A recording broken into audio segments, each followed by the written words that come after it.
I caught my wife cheating at our anniversary party, so I announced it during my toast. Finding your wife's affair partner at your own 10th anniversary celebration is a special kind of nightmare. I'm Derek, 35, and my wife Vanessa is 33. We'd been planning this anniversary party for months, a catered backyard event with 50 of our closest friends and family. Vanessa had insisted on inviting several people from her work, including her supposed mentor, Marcus, 38, who she'd been talking about constantly for the past 6 months. I'd suspected something was off for a while. Vanessa had been working late frequently. Her phone was password protected suddenly, and she'd become distant physically and emotionally. But I'd convinced myself I was being paranoid and insecure. She'd told me Marcus was helping her navigate a potential promotion, and that their frequent meetings were professional networking. I'd wanted to believe her. The night of our party, I went inside to get more ice and happened to glance out our bedroom window. I saw Vanessa and Marcus behind our garage, mostly hidden from the party guests. They were kissing passionately, his hands all over her body pressed against his. I stood there frozen, watching my wife betray me at our anniversary party while our friends and family celebrated our marriage in the backyard. I took several photos through the window, my hands shaking with rage and heartbreak. Then I went back outside and acted like everything was normal. I smiled, chatted with guests, and waited for the scheduled toast time. Vanessa and Marcus returned separately, both looking flushed. She came up and kissed my cheek, thanking me for organizing such a beautiful party. The audacity was breathtaking. When it came time for toasts, I stood up with my champagne glass. Everyone quieted down, expecting the usual sentimental anniversary speech. Instead, I thanked everyone for coming to celebrate what I'd believed was a strong marriage. Then I said I'd just discovered my wife had been having an affair with Marcus, and I'd literally caught them behind the garage 20 minutes ago during our own anniversary party. The silence was deafening. Vanessa's face went white. Marcus tried to slip toward the exit, but my brother blocked his path. I held up my phone and offered to show anyone the photos if they thought I was lying or having some kind of breakdown. Several people started crying, including Vanessa's mother. My own parents looked horrified. Vanessa started screaming that I'd humiliated her in front of everyone, that this was cruel and unnecessary. I told her what was cruel was fucking another man at our anniversary party. Marcus tried to say something, but my best friend told him to get out before things got physical. He left quickly, and several of Vanessa's work colleagues followed him out, clearly uncomfortable. The party dissolved into chaos. Some people tried to comfort me. Others surrounded Vanessa, who was sobbing and saying I'd destroyed her reputation. Her father actually apologized to me, saying he'd had no idea and was ashamed of his daughter. My mother-in-law just kept crying and asking why this was happening. I told everyone the party was over and left them to figure out their own exits. I went to a hotel for the night, blocking Vanessa's calls and messages. The next morning, I contacted a divorce attorney and started the process. Vanessa had destroyed our marriage, and I'd made sure everyone knew exactly what kind of person she was. But the aftermath was more complicated than the satisfaction I'd felt during that announcement. Vanessa's career suffered because Marcus's wife found out about the affair and made it known at their company. Vanessa ended up leaving her job due to the hostile environment that developed after the scandal became workplace gossip. She blamed me for that, saying I'd ruined her professionally by making the affair public at the party. Our mutual friends were forced to choose sides, and the split was messy. Some people thought I was justified in exposing Vanessa's cheating. Others felt I'd been cruel and vindictive to do it so publicly rather than handling it privately. Several close friends stopped talking to both of us, saying the drama was too much, and they couldn't deal with the tension. Vanessa's family relationships suffered too. Her parents were deeply religious and conservative, and the public nature of the revelation made things worse. Her mother struggled with the shame in their church community. Her younger sister told me I'd been unnecessarily cruel, that I could have confronted Vanessa privately instead of humiliating her in front of 50 people. She said now the whole family was dealing with questions and gossip because of how I'd chosen to handle it. My own parents were supportive, but concerned about how I'd handled things. My dad said Vanessa deserved to be exposed, but that public humiliation like that could have legal implications for the divorce. My mom worried I'd hurt myself by making such an emotional decision in the moment, rather than consulting with an attorney first about strategy. The divorce proceedings became uglier because of how I'd exposed the affair. Vanessa's lawyer argued I'd deliberately humiliated and defamed her publicly, causing her to lose her job and social standing. They tried to use it as leverage for a better settlement, claiming I'd caused her emotional distress and economic harm by the public announcement. My lawyer said it complicated things unnecessarily, and I should have just documented the affair and filed quietly. Marcus's wife divorced him too, and she actually thanked me for exposing the affair, because she'd suspected something was wrong, but had no proof. But Marcus lost his job as well when the company decided having 2 employees involved in such a public affair scandal was bad for their image. He threatened to sue me for defamation and causing his termination, though his lawyer apparently told him he had no case since I'd simply told the truth. I think about that moment often, standing with my champagne glass and announcing my wife's betrayal to all our friends and family. The look on Vanessa's face, the shocked silence, the chaos that followed. Part of me felt completely justified. She'd been cheating at our anniversary party and deserved to be exposed. But another part wonders if I let my anger and hurt drive me to cruelty. Vanessa moved in with a friend, and we haven't spoken directly since that night. Everything goes through lawyers now. The divorce is almost finalized. I'm keeping the house, but paying her a settlement that's larger than it might have been because of the public humiliation argument her lawyer made. My attorney says I likely cost myself money by handling it the way I did. Friends who remained neutral have told me that Vanessa is genuinely struggling, depressed, and barely functioning. She's having trouble finding work because the story spread in her professional network. She's in therapy, dealing with the shame and the public nature of how everything ended. Part of me feels she deserves to struggle after what she did. Another part feels guilty for the extent of the damage. My therapist asks if I regret the public announcement. I tell her Vanessa betrayed me at our anniversary party, that she'd brought her affair partner to our celebration and made out with him while our friends toasted our marriage. She deserved to be exposed in that moment. But the therapist points out I had other options. I could have ended the party and dealt with it privately, could have gathered evidence and filed for divorce without the dramatic public scene. The truth is, I wanted to hurt Vanessa in that moment. I wanted everyone to know what she'd done. I wanted her to feel a fraction of the humiliation and pain I felt watching her kiss another man at our anniversary party. I succeeded, but the collateral damage was extensive. To her career, her family relationships, our mutual friendships, and even the divorce settlement. Marcus sent me an email months later, apologizing for the affair, and saying he'd lost everything because of one mistake. His wife had left him, his kids weren't speaking to him, and his career was derailed. He didn't excuse what he'd done, but said the public exposure had been devastating beyond the natural consequences of his actions. He asked if I felt the revenge was worth it. I don't know how to answer that.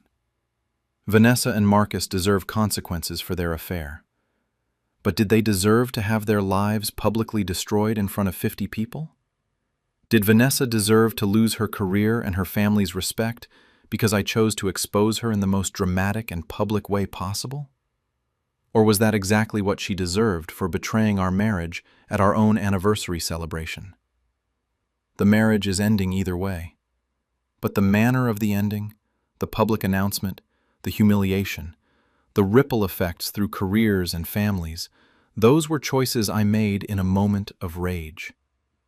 I can't undo them now, and I'm left wondering if my revenge was justice or just cruelty disguised as righteousness. My girlfriend cheated with my best friend, so I told his fiancée the day before their wedding.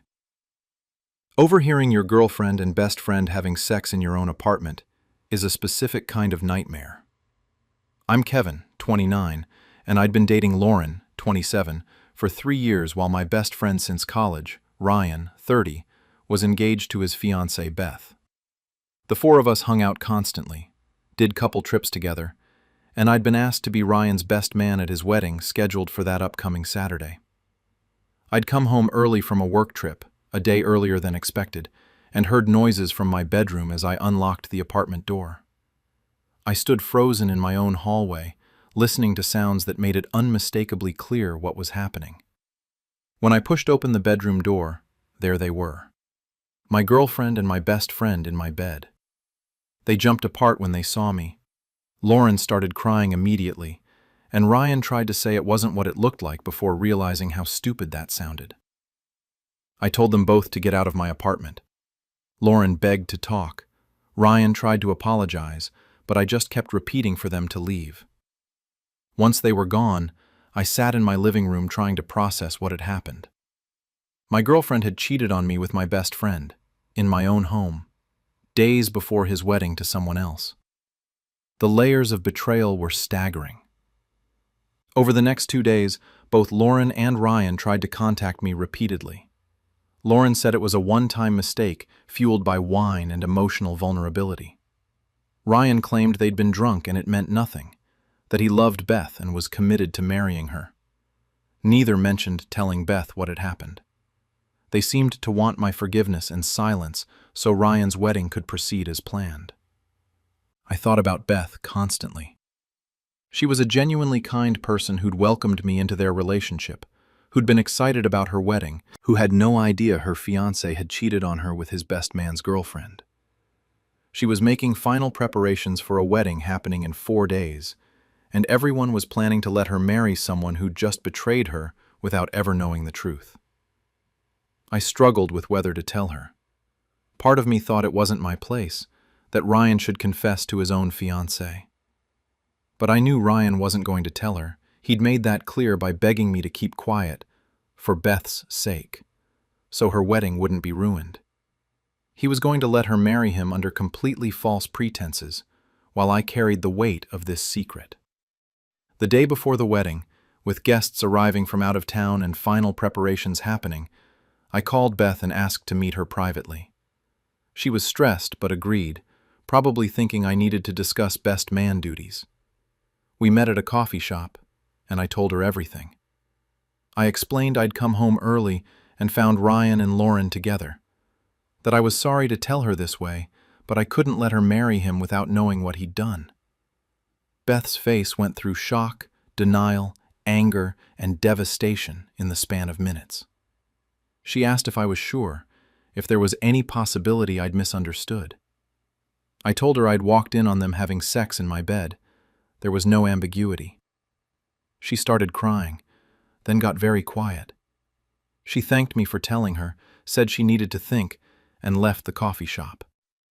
Within hours, Beth had confronted Ryan, called off the wedding, and started notifying guests. The wedding venue, the caterers, the musicians, everything had to be canceled less than 24 hours before the ceremony. 200 guests who'd traveled for the wedding received messages that it was off. The hotel block was filled with confused friends and family asking what had happened. Ryan called me furious, saying I'd destroyed his life and his wedding by telling Beth when I could have waited until after. He said one mistake didn't define who he was, and that Beth might have forgiven him eventually if I hadn't forced the issue the day before their wedding. He accused me of timing the revelation for maximum damage, of wanting revenge for what happened with Lauren, rather than actually trying to help Beth. Lauren was also angry, saying I'd ruined Ryan's wedding out of spite, and dragged her into the destruction because she'd been part of the cheating. She claimed I could have told Beth after the wedding, so at least the event wouldn't be canceled and the money wasted. She said my timing proved I cared more about hurting Ryan than protecting Beth. Ryan's family was devastated by the canceled wedding, losing deposits, and dealing with the social embarrassment of calling everything off at the last minute. His mother called me saying while she didn't condone what Ryan did, my timing had been deliberately cruel. She said I could have told Beth after the honeymoon, so at least the wedding could have happened, and they'd have had time to work through things privately. Beth's parents thanked me for telling their daughter before she made a legal commitment to Ryan, but Beth's mother also said she wished I'd told them earlier so they could have canceled with more notice and less financial loss. The rushed cancellation had been chaotic and expensive, losing most of their deposits because of how late it was. My own parents were supportive but concerned about the timing. My mom said Beth deserved to know, but questioned why I'd waited until the day before the wedding. I told her I'd been processing what happened and hadn't decided immediately to tell Beth, but once I decided she needed to know, I didn't want to wait and risk her actually marrying Ryan. Our friend group completely fractured. Some people thought I'd done the right thing by telling Beth before she married a cheater. Others thought my timing was vindictive, that I could have told her after the wedding, or at least given more notice so the cancellation wouldn't be so catastrophic. Several friends stopped speaking to all of us, exhausted by the drama. Ryan's best man replacement, his brother, told me privately that he understood why I'd told Beth, but that doing it the day before the wedding had caused maximum chaos and financial damage. He said it seemed like I'd wanted to ensure Ryan's wedding was destroyed, rather than just ensuring Beth knew the truth.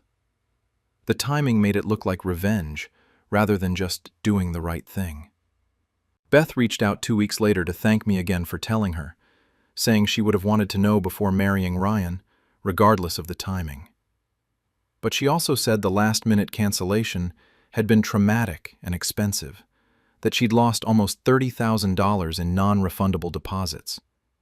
She said she appreciated my honesty, but wished it had come sooner so she could have avoided the financial devastation of a day before cancellation. I think about that conversation in the coffee shop constantly, watching Beth's face crumble as I told her what Ryan had done, knowing that in less than 24 hours, her planned wedding would be canceled and hundreds of people would be affected. I'd known the timing would maximize the damage and chaos. I'd known it would hurt Ryan beyond just losing Beth. It would publicly humiliate him and cost his family tens of thousands of dollars. Ryan cheated on his fiancée with my girlfriend, and he deserved to face consequences. Beth deserved to know before committing her life to someone who'd betrayed her. But I can't deny that I chose to tell her the day before the wedding, specifically because I knew it would create maximum disruption. If I'd just wanted to help Beth, I could have told her immediately after discovering the affair, giving her more time to process and cancel with less financial loss. The wedding venue was set up and ready. The cake had been delivered. Guests were checked into hotels. The rehearsal dinner was supposed to happen that night, and I dropped the bomb, knowing all of that would have to be undone immediately, knowing it would create chaos and cost Ryan's family a fortune, knowing Ryan would be publicly humiliated when the reason for the cancellation inevitably spread. 3 months later, Ryan and Beth are both trying to move forward separately. Ryan lost mutual friends and his reputation in our social circle. He blames me for the public nature of how his cheating was exposed, saying a day before cancellation guaranteed everyone would ask questions and find out what happened. Beth is healing, but dealing with the financial stress of lost deposits and the emotional trauma of a last-minute canceled wedding.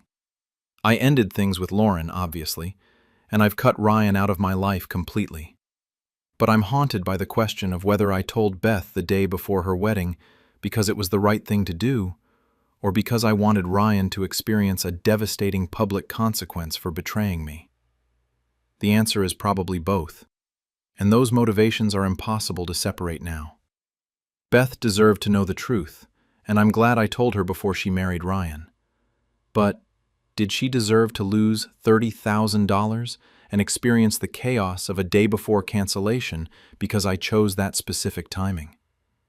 Or did I prioritize hurting Ryan over minimizing the collateral damage to Beth and both families? I discovered my wife's affair through our doorbell camera, so I played it at her office party. Checking your doorbell camera footage because you're curious about a package delivery and instead finding your wife kissing another man is a gut punch that doesn't fade. I'm Thomas, 33, married to my wife Rachel, 31, for 6 years. We'd been having some rough patches lately, arguing about finances and my long work hours, but I thought we were working through things. I definitely didn't think she was cheating. I'd been reviewing our Ring doorbell footage from earlier that week because I thought I'd missed a package delivery. Instead, I found video from 3 different afternoons showing Rachel arriving home with a man I didn't recognize. They'd kiss on the doorstep before going inside, clearly comfortable and familiar with each other. On the 3rd video, I watched them making out against our front door for several minutes before she unlocked it and they went in together, his hands all over her. I felt sick watching my wife betray me on our own doorstep, captured in high definition by the security camera I'd installed to protect our home. I scrolled back further and found this had been going on for at least 2 months, multiple afternoons per week. Rachel worked from home on Tuesdays and Thursdays, and apparently she'd been using those days to have her affair partner over while I was at my office across town. I downloaded all the footage, backed it up to multiple drives, and sat with it for a few days trying to decide what to do. I could confront Rachel directly, but something in me wanted her to face consequences beyond just our private conversation. She'd been bringing this man into our home, into our bed, presumably, while I worked to pay our mortgage. The violation felt enormous, not just emotionally but territorially. She'd contaminated our home with her affair. Then I remembered Rachel's company was having their annual holiday party that weekend. It was a big formal event that spouses were invited to, held at a nice hotel ballroom with her CEO and all the senior management present. Rachel had been excited about it, had bought a new dress, and had mentioned several times how important it was for her career to make a good impression at these events. I decided that's where I'd show everyone who Rachel really was. I RSVP'd yes for both of us, and told Rachel I'd definitely make it despite my work schedule. She seemed pleased, saying it meant a lot that I'd prioritize her work event. The irony of her talking about my priorities while she'd been cheating for months wasn't lost on me. The night of the party, I arrived separately, telling Rachel I'd meet her there after handling something at work. I'd spent the previous day editing together a compilation video of all the doorbell footage showing Rachel and her affair partner. Just the doorstep parts, nothing too explicit, but clearly showing them kissing and being intimate before entering our house. I'd added timestamps and our address visible in the footage, so there was no question about what people were seeing. I'd contacted the hotel's AV team earlier that week, claiming I wanted to do a surprise anniversary video for my wife. I'd paid them to have the video ready to play during the event and told them I'd signal when. They thought it was romantic and were happy to help. The party was in full swing when I arrived. Rachel looked beautiful in her new dress, networking with colleagues and her boss. She introduced me to several people as her loving husband. I smiled and played along, chatting with her coworkers while I waited for the right moment. That moment came during the dinner portion, when Rachel's CEO stood up to give his annual toast and thank everyone for their hard work. As he finished and people started applauding, I signaled the AV tech. The large projection screens around the ballroom, which had been showing company logos and party graphics, suddenly switched to my compilation video. The room fell silent as everyone watched Rachel kissing a man who wasn't me on our doorstep, over and over from different days, with timestamps showing this had been ongoing for months. Someone gasped.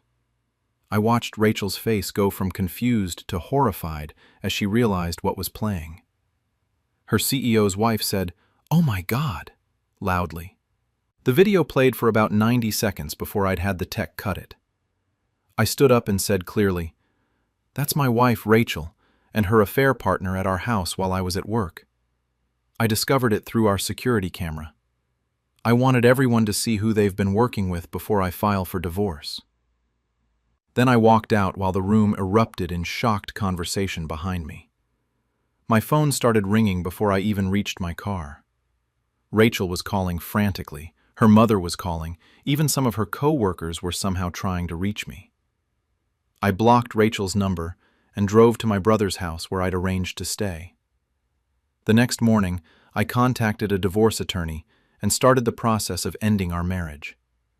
The fallout was spectacular and brutal. Rachel called in sick the following Monday and didn't return to work for a week. When she did, according to mutual friends, the office environment was incredibly hostile.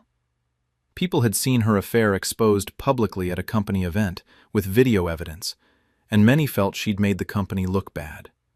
Her professional reputation was destroyed overnight. Her affair partner was apparently also married, and his wife had been contacted by someone at the party who'd recognized him in the video. His marriage was ending too. Rachel blamed me for that, saying I'd destroyed multiple families by making everything so public.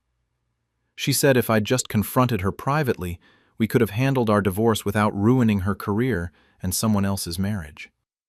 Rachel's boss called me, not angry but concerned. He said what Rachel had done was wrong, but that my method of revealing it had created a hostile work environment. Several employees were uncomfortable working with her now, and HR was dealing with gossip and distraction. He carefully suggested that my choice to air private matters at a company event had put them in a difficult position regarding Rachel's employment. Rachel ended up resigning from her job 2 months later because the environment had become untenable. She couldn't escape the stigma of being the woman whose husband exposed her affair with a video compilation at the office holiday party. She'd lost her marriage, her job, and her professional network in our industry because everyone knew the story. She moved to a different city to start over. Her family was devastated, not just by the affair, but by how I'd exposed it. Rachel's mother called me cruel and vindictive, saying I'd deliberately destroyed her daughter's career when I could have simply filed for divorce. She said playing the video at Rachel's work event, where her professional reputation mattered, was calculated to cause maximum damage beyond just ending our marriage. My own parents supported me emotionally, but questioned my methods. My dad said Rachel deserved to be left for cheating, but that the public video at her company party seemed designed more to humiliate than to protect myself.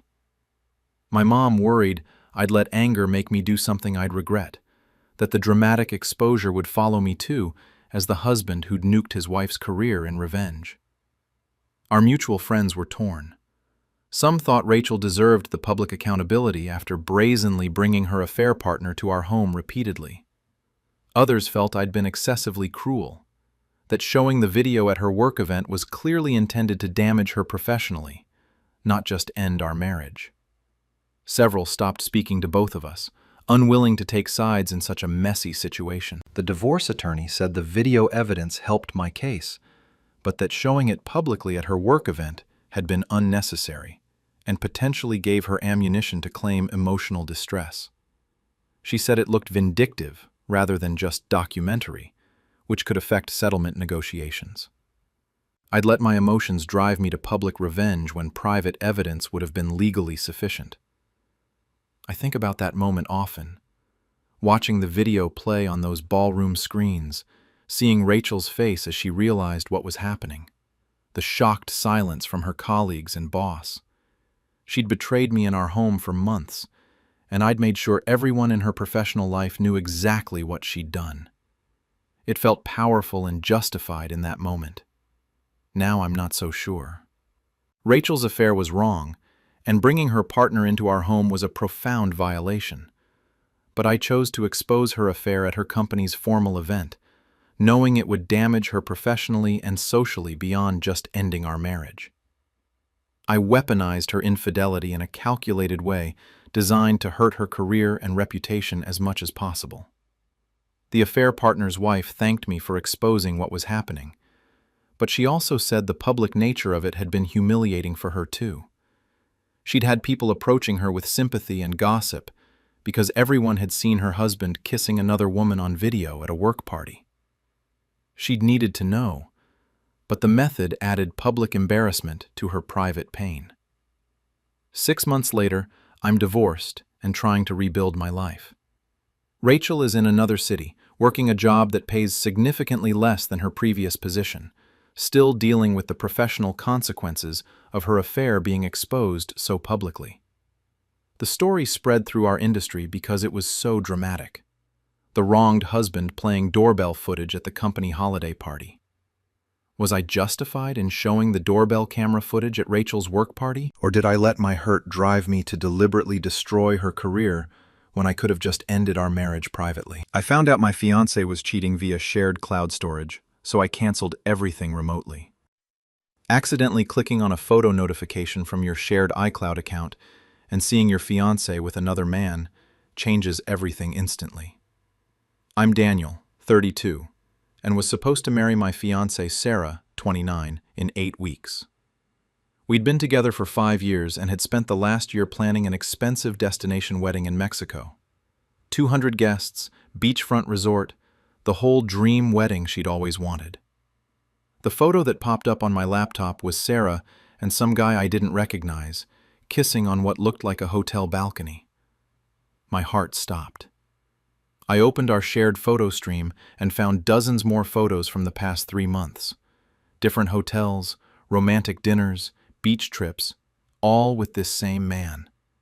Sarah had been documenting her entire affair and uploading it to our shared cloud storage without apparently realizing I could see everything. I scrolled through months of evidence, my hands shaking. Photos of them in bed together, vacation shots from a weekend she'd told me was a work conference. Intimate, candid moments that made it clear this wasn't some casual fling. She'd been living a completely separate life with this person while planning our wedding and acting loving toward me at home.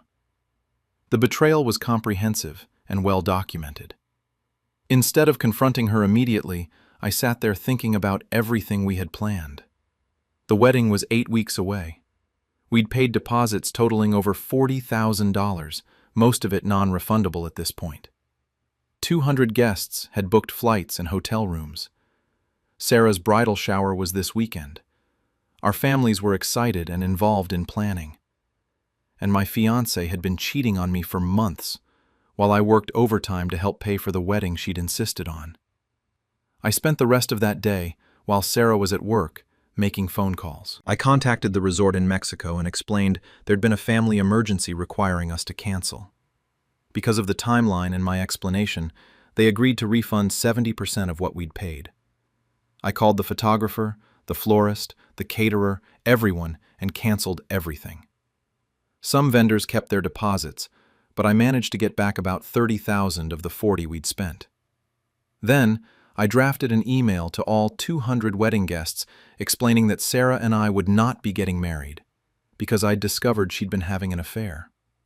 I didn't include details or photos, just a simple statement that the wedding was canceled due to infidelity and people should cancel their travel plans. I scheduled the email to send at 6 p.m. that evening. Next, I called my landlord. Sarah and I were renting a house together, both of us on the lease. I explained I'd be moving out immediately and paid my portion of the lease breakage fee. I contacted movers and arranged for them to come the next morning to pack and remove all my belongings while Sarah was at work. I opened a new bank account and transferred my half of our shared savings, which was legally mine. I packed a bag with essentials and checked into a hotel. At exactly 6 p.m., the email went out to all our wedding guests. Then, I sent Sarah a text. I found the photos in our shared iCloud. The wedding is canceled. I've notified everyone. I'm moving out tomorrow. We're done.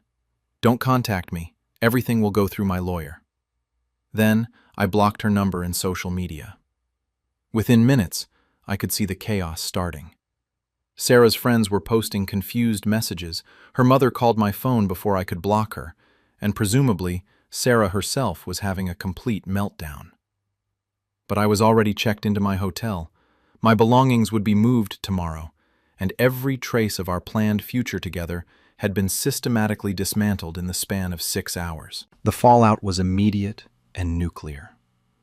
Sarah somehow got through to me on a different number, hysterical and screaming that I'd destroyed everything without even talking to her first.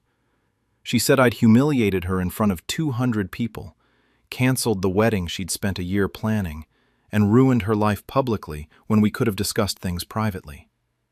She claimed the photos weren't what they looked like, which was such an obvious lie I almost laughed. Sarah's mother left me voicemails calling me vindictive and cruel, saying I'd embarrassed their entire family by sending that email to all the guests. She said canceling everything remotely without confronting Sarah first was cowardly and designed to cause maximum damage. Her father threatened to sue me for his share of wedding costs, claiming I'd had no right to cancel vendors without Sarah's consent, even though the contracts were in both our names. My own parents were supportive but shocked by how quickly I'd moved. My mom said Sarah obviously deserved to be left, but did I really need to cancel everything in one day and send that email to all the guests without at least talking to Sarah first? She worried I'd acted out of rage rather than careful thought, that I might regret how hastily I'd burned everything down.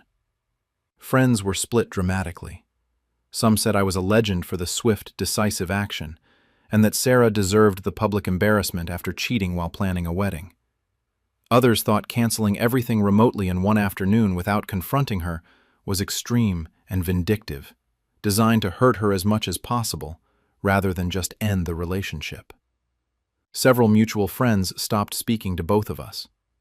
Sarah's best friend sent me a long message saying I'd traumatized Sarah, who was having panic attacks and couldn't function after coming home to find my text, the mass email, and all my belongings being packed by movers the next morning. She said Sarah had made a terrible mistake, but that my response was cruel and calculated to destroy her emotionally while giving her no chance to explain or apologize.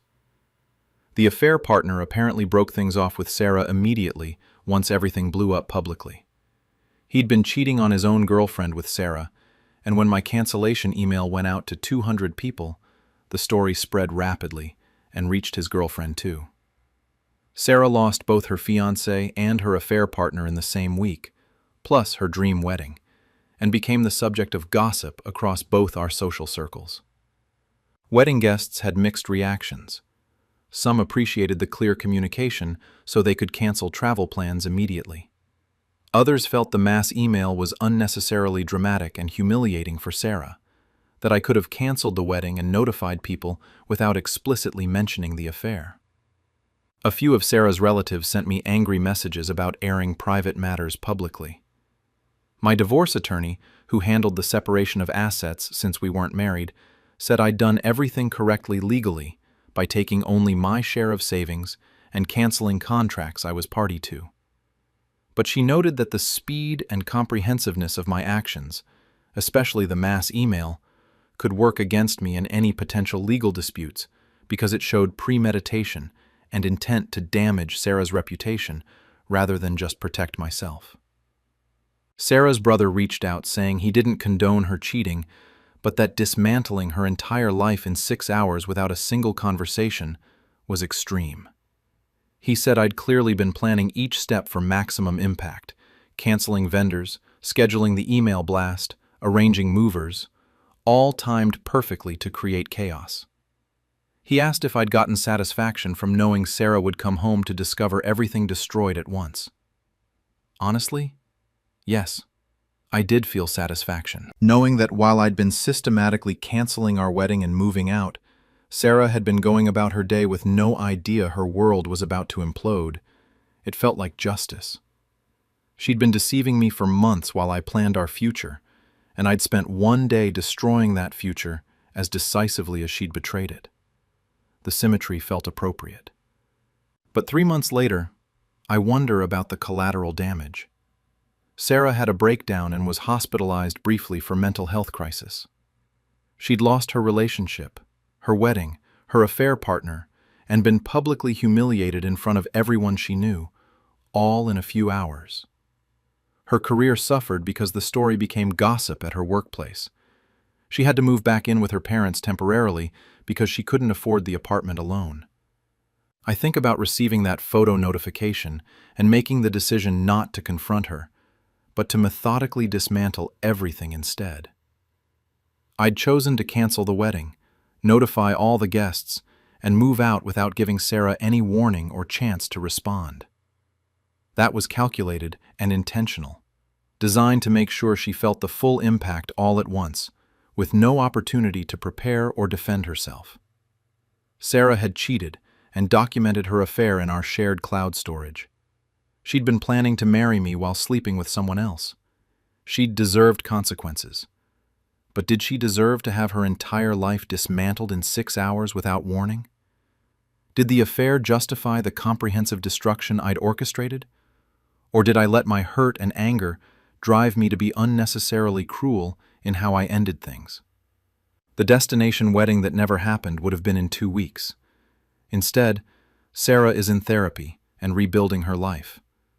I'm in my own apartment starting over, and I'm left wondering if I protected myself decisively, or if I weaponized the logistics of our shared life to inflict maximum damage because she'd hurt me first. Was I justified in canceling everything and sending the mass email without confronting Sarah first? Or did I prioritize revenge over giving her any chance to explain or process what was happening? I found out my husband has a second phone, so I tracked his affair and documented everything.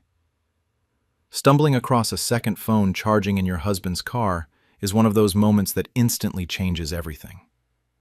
I'm Nicole, 35, married to Ryan, 37, for 9 years, with 2 kids ages 7 and 5. I'd gotten into his car to grab my sunglasses one Saturday morning and saw an iPhone plugged into the console charger, except Ryan has always used an Android.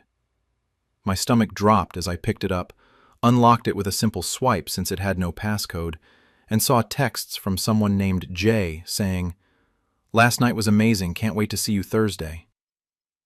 I stood there in our driveway, reading through conversations that made it clear Ryan had been having an affair for at least 6 months. The messages with Jay were explicit, romantic, and frequent. There were photos, hotel receipts sent via text, and discussions of their future together. My husband had built an entire parallel relationship, complete with its own device, so he could keep it completely separate from our family life. I could have confronted him immediately, but something stopped me.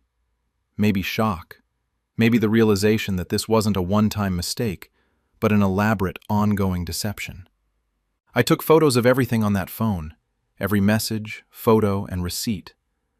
Then I put it back exactly where I'd found it, and went inside like nothing had happened. I needed time to think and plan, rather than react emotionally in front of our kids. Over the next 3 weeks, I became someone I didn't recognize. I checked that phone whenever Ryan was in the shower or distracted with the kids. I documented every message, every plan they made, every expression of love or future together. I found out Jay was Jenna, a woman Ryan worked with. They'd been meeting at hotels during his supposed late work meetings and business trips. Some of those trips I'd supported, even taking on extra childcare duties so he could advance his career. I also hired a private investigator to follow Ryan and document his meetings with Jenna. I wanted video evidence, timestamps, everything that would be useful in divorce proceedings. The PI captured footage of them at restaurants, hotels, even at her apartment. I compiled everything into organized folders, messages, photos, receipts, surveillance video, all date-stamped and cataloged. Meanwhile, I acted completely normal at home. I smiled at Ryan, asked about his day, had sex with him when he initiated, played happy family. It was surreal, sitting across from him at dinner, knowing I'd read his messages to another woman earlier that day. He had no idea I'd discovered everything and was building a case against him. I consulted with a divorce attorney who was impressed by my documentation.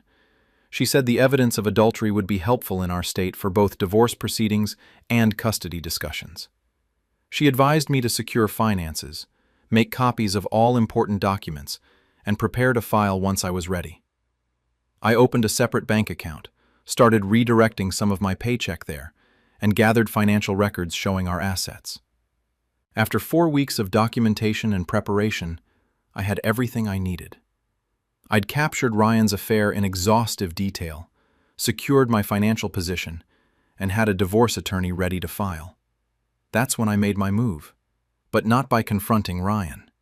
Instead, I created a private website with password protection and uploaded every piece of evidence I'd gathered, organized chronologically with clear timestamps and context.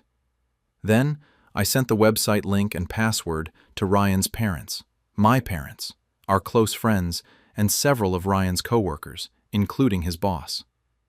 The message was simple. This is what Ryan has been doing for the past 6 months while I believed we had a happy marriage. I'm filing for divorce and wanted everyone to understand why with complete transparency. Password is our wedding date.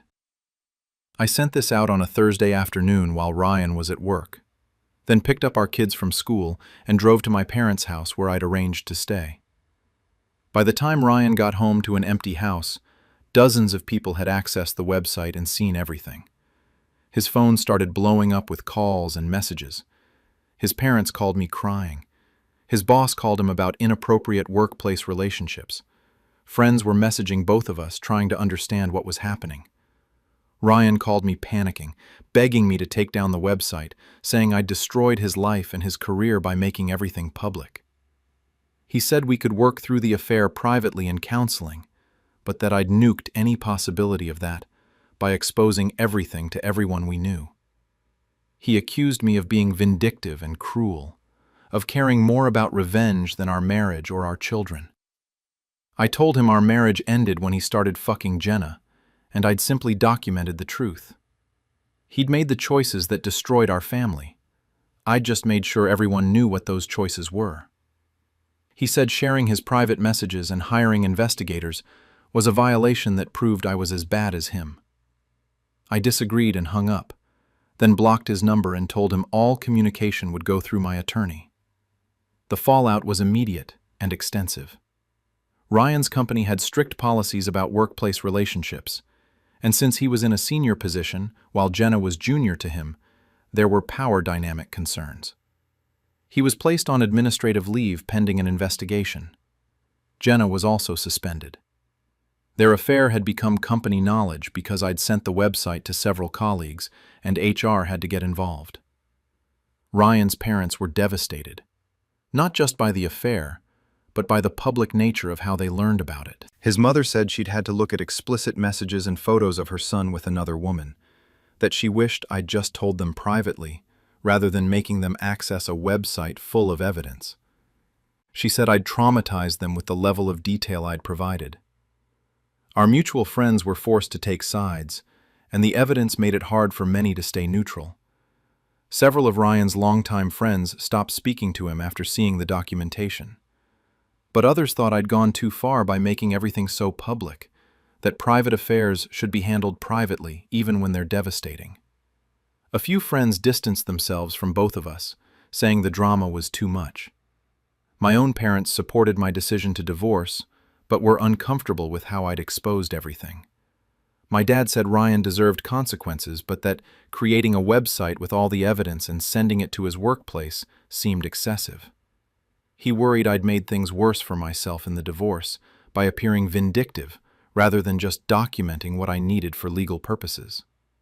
The divorce proceedings became contentious partly because of how I'd exposed the affair.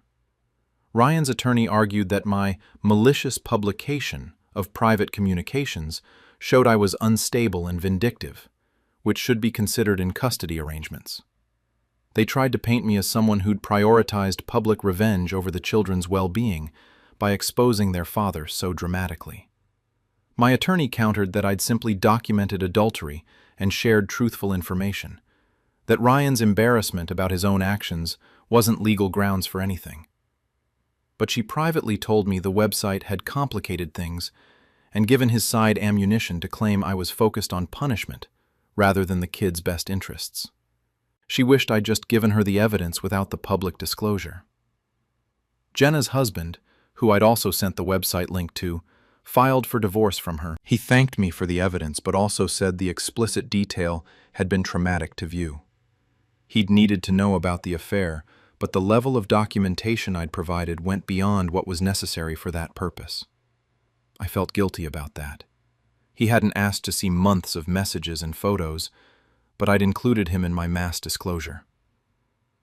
Ryan lost his job after the company investigation concluded. They determined the relationship violated multiple policies and that Ryan had lied about business trips that were actually rendezvous with Jenna. His firing wasn't directly because I'd exposed the affair, but my disclosure had triggered the investigation. He blamed me for his unemployment, saying I deliberately sent the website to his coworkers to destroy his career, in addition to ending our marriage. Our children, thankfully, were too young to fully understand what was happening, but they knew Daddy didn't live with us anymore, and that people were upset. Ryan's supervised visitation initially was partly because of his unstable housing after losing his job. His attorney argued that instability was my fault for getting him fired with my website. The custody evaluator seemed concerned about the level of conflict we'd created. 6 months later, I have primary custody, and Ryan has regular visitation now that he's stabilized with a new job. The divorce will be final soon, but I think constantly about that website, about sending those links, about making everything so public. Ryan had betrayed me profoundly with an elaborate, long-term affair, but I'd responded by creating a documented timeline of that betrayal and sharing it with everyone in our lives. My therapist asks if the public exposure helped me heal or just added layers of conflict to an already painful situation. The honest answer is, it felt powerful in the moment, taking control and refusing to let Ryan control the narrative. But the satisfaction was temporary, and the complications it created in the divorce, the custody issues, the social fallout, all of that has been draining. Ryan is engaged to Jenna now, both of them working at different companies and apparently building a life together. People tell me he refers to me as his vindictive ex-wife who destroyed his career. I'm the villain in his story, the woman who couldn't handle infidelity privately and had to burn everything down publicly. Maybe he's not entirely wrong. I documented everything because I wanted proof, wanted people to know the truth, wanted Ryan to face consequences publicly, the way I was hurting privately. But I also weaponized that documentation in a way that went beyond protecting myself legally. I turned my evidence into a public exhibit designed to humiliate and damage Ryan as much as possible. That was a choice driven by pain and anger, not just by practical divorce strategy. My kids will grow up in a broken home, and while that's Ryan's fault for the affair, the level of conflict and drama around the breakup is partly mine. The website ensured our divorce would be contentious rather than amicable. It made co-parenting harder. It created a narrative of revenge rather than just ending a marriage that had been betrayed. Was I justified in thoroughly documenting the affair and sharing that evidence with everyone in our lives? Or did I let my hurt turn me into someone who prioritized public revenge over private resolution? My boyfriend cheated with my therapist, so I recorded our sessions and got her license revoked. Finding out your therapist is sleeping with your boyfriend creates a unique violation that transcends ordinary betrayal. I'm Sarah, 33, and had been seeing Dr. Melissa Grant, a licensed psychologist, for anxiety and relationship issues for about 8 months.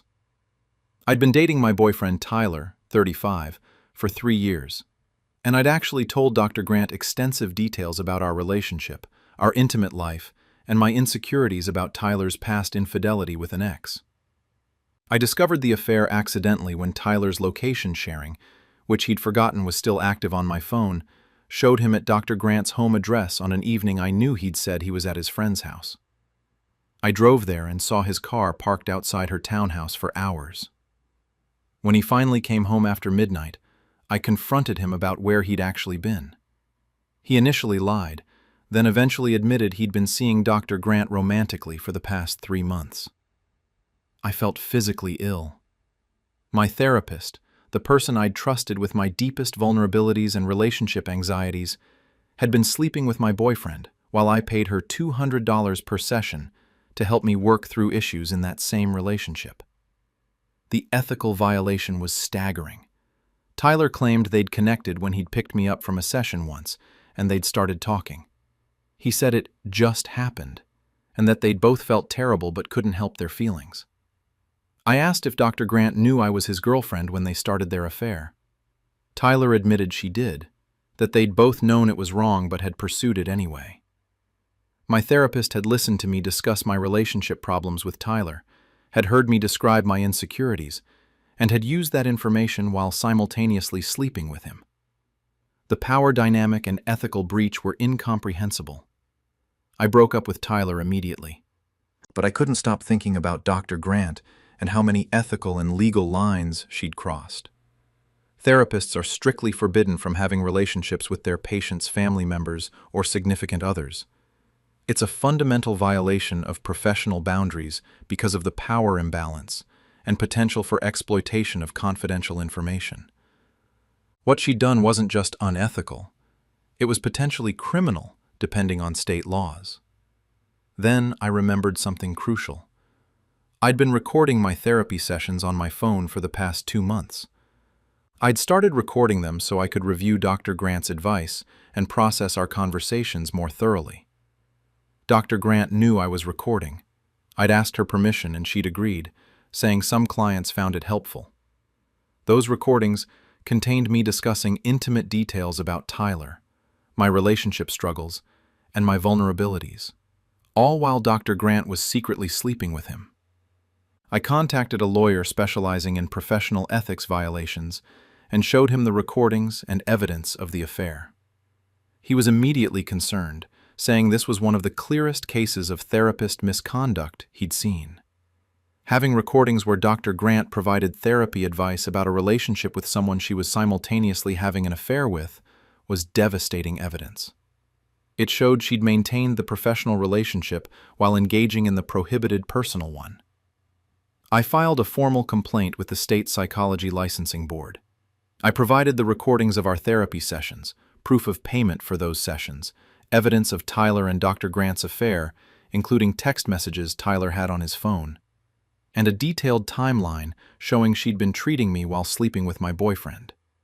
I also filed a complaint with the American Psychological Association's Ethics Committee. The investigation was swift because the evidence was irrefutable. Dr. Grant initially tried to claim Tyler and I had broken up before her relationship with him started. But the recordings proved I'd been actively in therapy discussing our ongoing relationship during the same period she was sleeping with him. Her own notes from our sessions contradicted her defense. She documented treating me for relationship issues with Tyler while failing to disclose her conflict of interest. The licensing board held a hearing where I testified and provided the recordings. Listening to my own voice discussing my relationship anxieties with Tyler while knowing Dr. Grant was sleeping with him was surreal and painful. The board members looked visibly disturbed. Dr. Grant's attorney tried to argue the relationship with Tyler had been inadvertent and that she'd planned to refer me to another therapist, but hadn't yet. But the timeline and recordings made her culpability clear. Dr. Grant's psychology license was permanently revoked.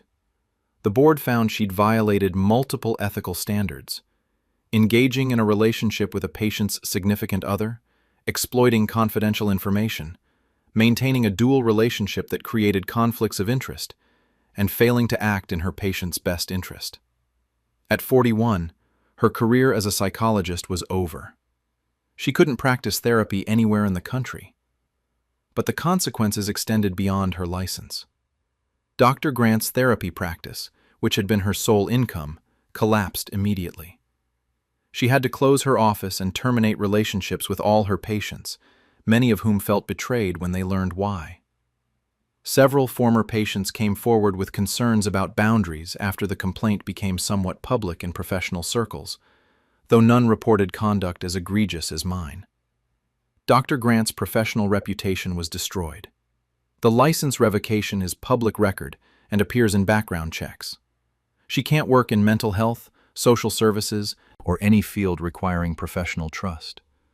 At 42, she's working in retail management, having lost the career she'd built over 15 years and hundreds of thousands in student loan debt from her doctorate. Tyler tried to maintain his relationship with Dr. Grant after everything came out, but she blamed him for the license revocation. She claimed if he hadn't told me about the affair, or if I hadn't recorded sessions, she'd still have her career. Their relationship ended badly within months, destroyed by the fallout from their ethical violation. My friends were divided on what I'd done.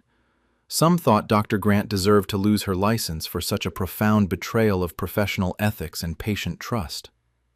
Others felt that while reporting her was appropriate, Providing the therapy session recordings felt like a weaponization of the therapeutic relationship. They worried I'd used recordings meant to help my mental health as ammunition for revenge. My new therapist, someone completely unconnected to Dr. Grant, expressed concern that I'd recorded sessions specifically to use as potential evidence. I explained I'd started recording before I knew about the affair, but she pointed out that providing those intimate recordings to licensing boards and lawyers meant exposing my own vulnerabilities publicly in pursuit of Dr. Grant's destruction. Dr. Grant sent me one letter through her attorney before communication ceased. She said yes, she'd made a terrible mistake with Tyler, but that I'd destroyed her entire career and livelihood over a relationship that would have ended naturally anyway. She said therapists are human and make mistakes, and that permanently revoking her license meant she'd never be able to help patients again, punishing future clients who needed care for her mistake with me. Tyler's mother, who'd somehow gotten my contact information, called me saying I'd ruined Dr. Grant's life excessively. She said the affair was wrong, but that ensuring someone permanently lost their career and professional identity over a relationship mistake was vindictive. She said Dr. Grant would carry the license revocation for life, while Tyler and I would eventually move on. The psychology community had mixed reactions. Some professionals said Dr. Grant's conduct was so egregious that permanent license revocation was appropriate to protect future patients. Others felt that while serious discipline was warranted, permanent revocation seemed harsh for a first offense, and that rehabilitation and supervised practice might have been more appropriate. I think about those therapy sessions constantly, sitting in Dr. Grant's office, discussing my anxiety about Tyler's faithfulness while she was sleeping with him between our appointments. The violation of trust was absolute. But I also think about providing those recordings to the licensing board, exposing my own intimate thoughts and vulnerabilities publicly to ensure Dr. Grant's career would end permanently. Dr. Grant violated profound ethical boundaries and deserved professional consequences. But I'd ensured those consequences were permanent and total by providing extensive evidence, including recordings of my own therapy sessions. I'd weaponized my treatment records and my vulnerabilities to destroy her career as comprehensively as possible because she'd betrayed me. The license revocation protects future patients from a therapist who violated boundaries. But it also means Dr. Grant will never practice psychology again, working retail at 42 with doctorate-level debt, because I made sure the evidence against her was so complete that no mercy or rehabilitation was possible. I'd prioritized her maximum professional destruction over any possibility of redemption or learning from mistakes. Tyler moved on to other relationships relatively unscathed. Dr. Grant lost her entire career and professional identity, and I provided the evidence that ensured her destruction, using recordings of my own therapy that exposed my vulnerabilities publicly because I wanted her punished as harshly as possible. Was I justified in reporting Dr. Grant with comprehensive evidence, including therapy session recordings that permanently ended her career? Or did I weaponize my own treatment and vulnerabilities to exact excessive revenge for her ethical violation? My boyfriend cheated with my sister, so I exposed family secrets that destroyed both of them. Hearing the person you love say your sister's name during sex because they forgot who they were with creates a kind of pain that rewires your brain. I'm Vanessa, 25, and had been dating Owen, 27, for 3 years when we spent a weekend at my parents' lake house with my family. My older sister Marissa, 28, was there with her husband and their baby. One night after everyone had been drinking, Owen and I went to bed in the guest room. During sex, Owen mumbled, "Marissa," instead of my name. He was clearly drunk and half asleep, but that name coming from his mouth while he was inside me made me freeze. When I confronted him, he tried to play it off as being confused or mishearing me. But the way he wouldn't make eye contact told me everything. I pressed harder, and eventually he admitted he and Marissa had slept together twice over the past few months, when he'd supposedly been helping her with some home repairs while her husband was traveling. I felt like I'd been hit by a truck. My boyfriend and my sister had betrayed me together. Owen begged me to forgive him, claiming it meant nothing and he loved only me. I told him to leave immediately. After he drove away, I confronted Marissa. She cried and apologized, saying it had been a terrible mistake fueled by alcohol and problems in her marriage. She begged me not to tell her husband Kyle because it would destroy their family, and their 1-year-old daughter didn't deserve that. I was drowning in rage and grief. My sister had slept with my boyfriend, risked her own marriage and family, and now wanted me to keep her secret to protect her comfortable life. For 2 weeks I stayed silent, avoiding family events and ignoring both Owen and Marissa's messages. But the silence felt like complicity, like I was protecting them from consequences they deserved. Then I remembered something Marissa had told me in confidence years ago, something that would change everything if the truth came out. When Marissa was pregnant, she'd had a brief affair with a coworker named Trevor before reconciling with Kyle. She'd never been certain whether Kyle or Trevor was actually the baby's biological father, but she'd never told Kyle about the affair or the paternity uncertainty. She'd let Kyle raise the baby as his own without ever getting a DNA test. I'd kept that secret from Marissa because she was my sister, and I'd wanted to protect her family. But now she'd betrayed me in the worst possible way. And I realized I had information that could destroy the perfect life she'd chosen to protect, instead of being honest with me and her husband. I called Kyle and asked to meet him privately. He was confused but agreed, probably sensing something was wrong from my tone. We met at a coffee shop and I told him everything. About Marissa sleeping with Owen, and about the affair during her pregnancy that meant he might not be the biological father of the child he'd been raising for a year. I showed him screenshots of messages where Marissa had confessed the Owen affair to me, and I gave him the dates of her affair with Trevor. Kyle's world visibly shattered. He'd had no idea about either affair. He thanked me for telling him in a hollow voice and left. Within hours, he'd confronted Marissa and demanded a paternity test. Marissa called me hysterical, screaming that I'd destroyed her family and ruined her daughter's life by revealing the pregnancy affair. She said the Owen thing was bad enough, but bringing up Trevor was vindictive and designed to destroy her marriage, not just hold her accountable. The paternity test came back 2 weeks later. Kyle was not the biological father. The baby he'd been raising as his daughter for a year was actually Trevor's child from Marissa's affair. Kyle filed for divorce immediately. He'd bonded with the baby, but said he couldn't stay married to someone who'd lied about something so fundamental and who'd cheated again with her sister's boyfriend. Marissa's life collapsed. Kyle got a lawyer and was fighting for custody despite the paternity results because he'd been the presumed father and primary caregiver. Trevor, the biological father, was now involved in threatening his own custody claims. Marissa's reputation in our family was destroyed, with relatives who'd seen her as the responsible older sister now knowing she'd had multiple affairs and lied about paternity. But the damage spread beyond Marissa. My parents were devastated, losing their son-in-law and facing the breakup of their daughter's family. My younger siblings were caught in the chaos. Family holidays became impossible with the divorce ongoing and everyone taking sides. Our grandmother cut Marissa out of her will, saying she couldn't support someone who deceived her husband about paternity. Owen tried to reach out to me repeatedly, saying what I'd done to Marissa was proof I was vindictive and unstable. He claimed exposing the paternity secret had nothing to do with their affair and was just designed to destroy Marissa's life as thoroughly as possible.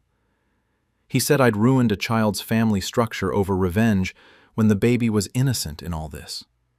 My parents called me to their house, and both my mother and father said while Marissa had been wrong to sleep with Owen, revealing the paternity issue was cruel and disproportionate. My mom said I'd destroyed their granddaughter's family structure and created a custody nightmare that would traumatize the baby for years. She said I'd weaponized information Marissa had shared in confidence years ago to punish her as harshly as possible for the Owen affair. Marissa sent me a letter that was part apology, part accusation. She acknowledged that sleeping with Owen was unforgivable, but said telling Kyle about Trevor and the paternity uncertainty was vindictive destruction beyond any reasonable response. She said I'd taken a secret she'd shared as sisters and used it to blow up her daughter's life. That now her baby would grow up in a broken home with custody battles and a biological father she'd never meant to have in the picture. Kyle reached out to thank me again for telling him the truth, but he also said the manner of revelation had been brutal. He said I'd clearly timed telling him about both affairs simultaneously to cause maximum damage to Marissa, when I could have just told him about Owen and let him decide whether to pursue paternity questions. He said it felt like I'd been thorough in my revenge rather than just honest about current betrayal. Friends who knew the full story were deeply divided. Some thought Marissa deserved everything she got after betraying me with Owen and lying to Kyle about paternity.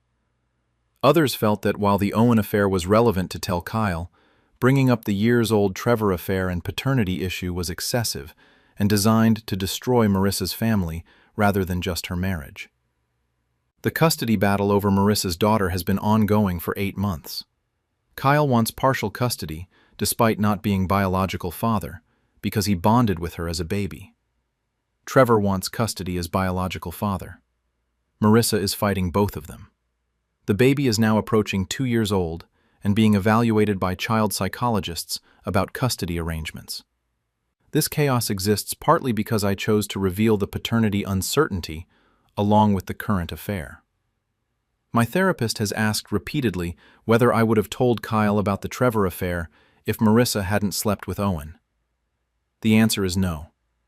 I'd kept that secret for years to protect my sister, but once she betrayed me, I'd weaponized every piece of damaging information I had to destroy her as completely as possible. The Owen affair alone would have damaged her marriage, but adding the paternity revelation ensured complete destruction.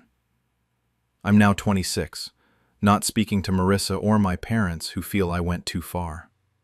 Owen is out of my life. Marissa's daughter is growing up in a broken home with complicated custody arrangements between 3 adults.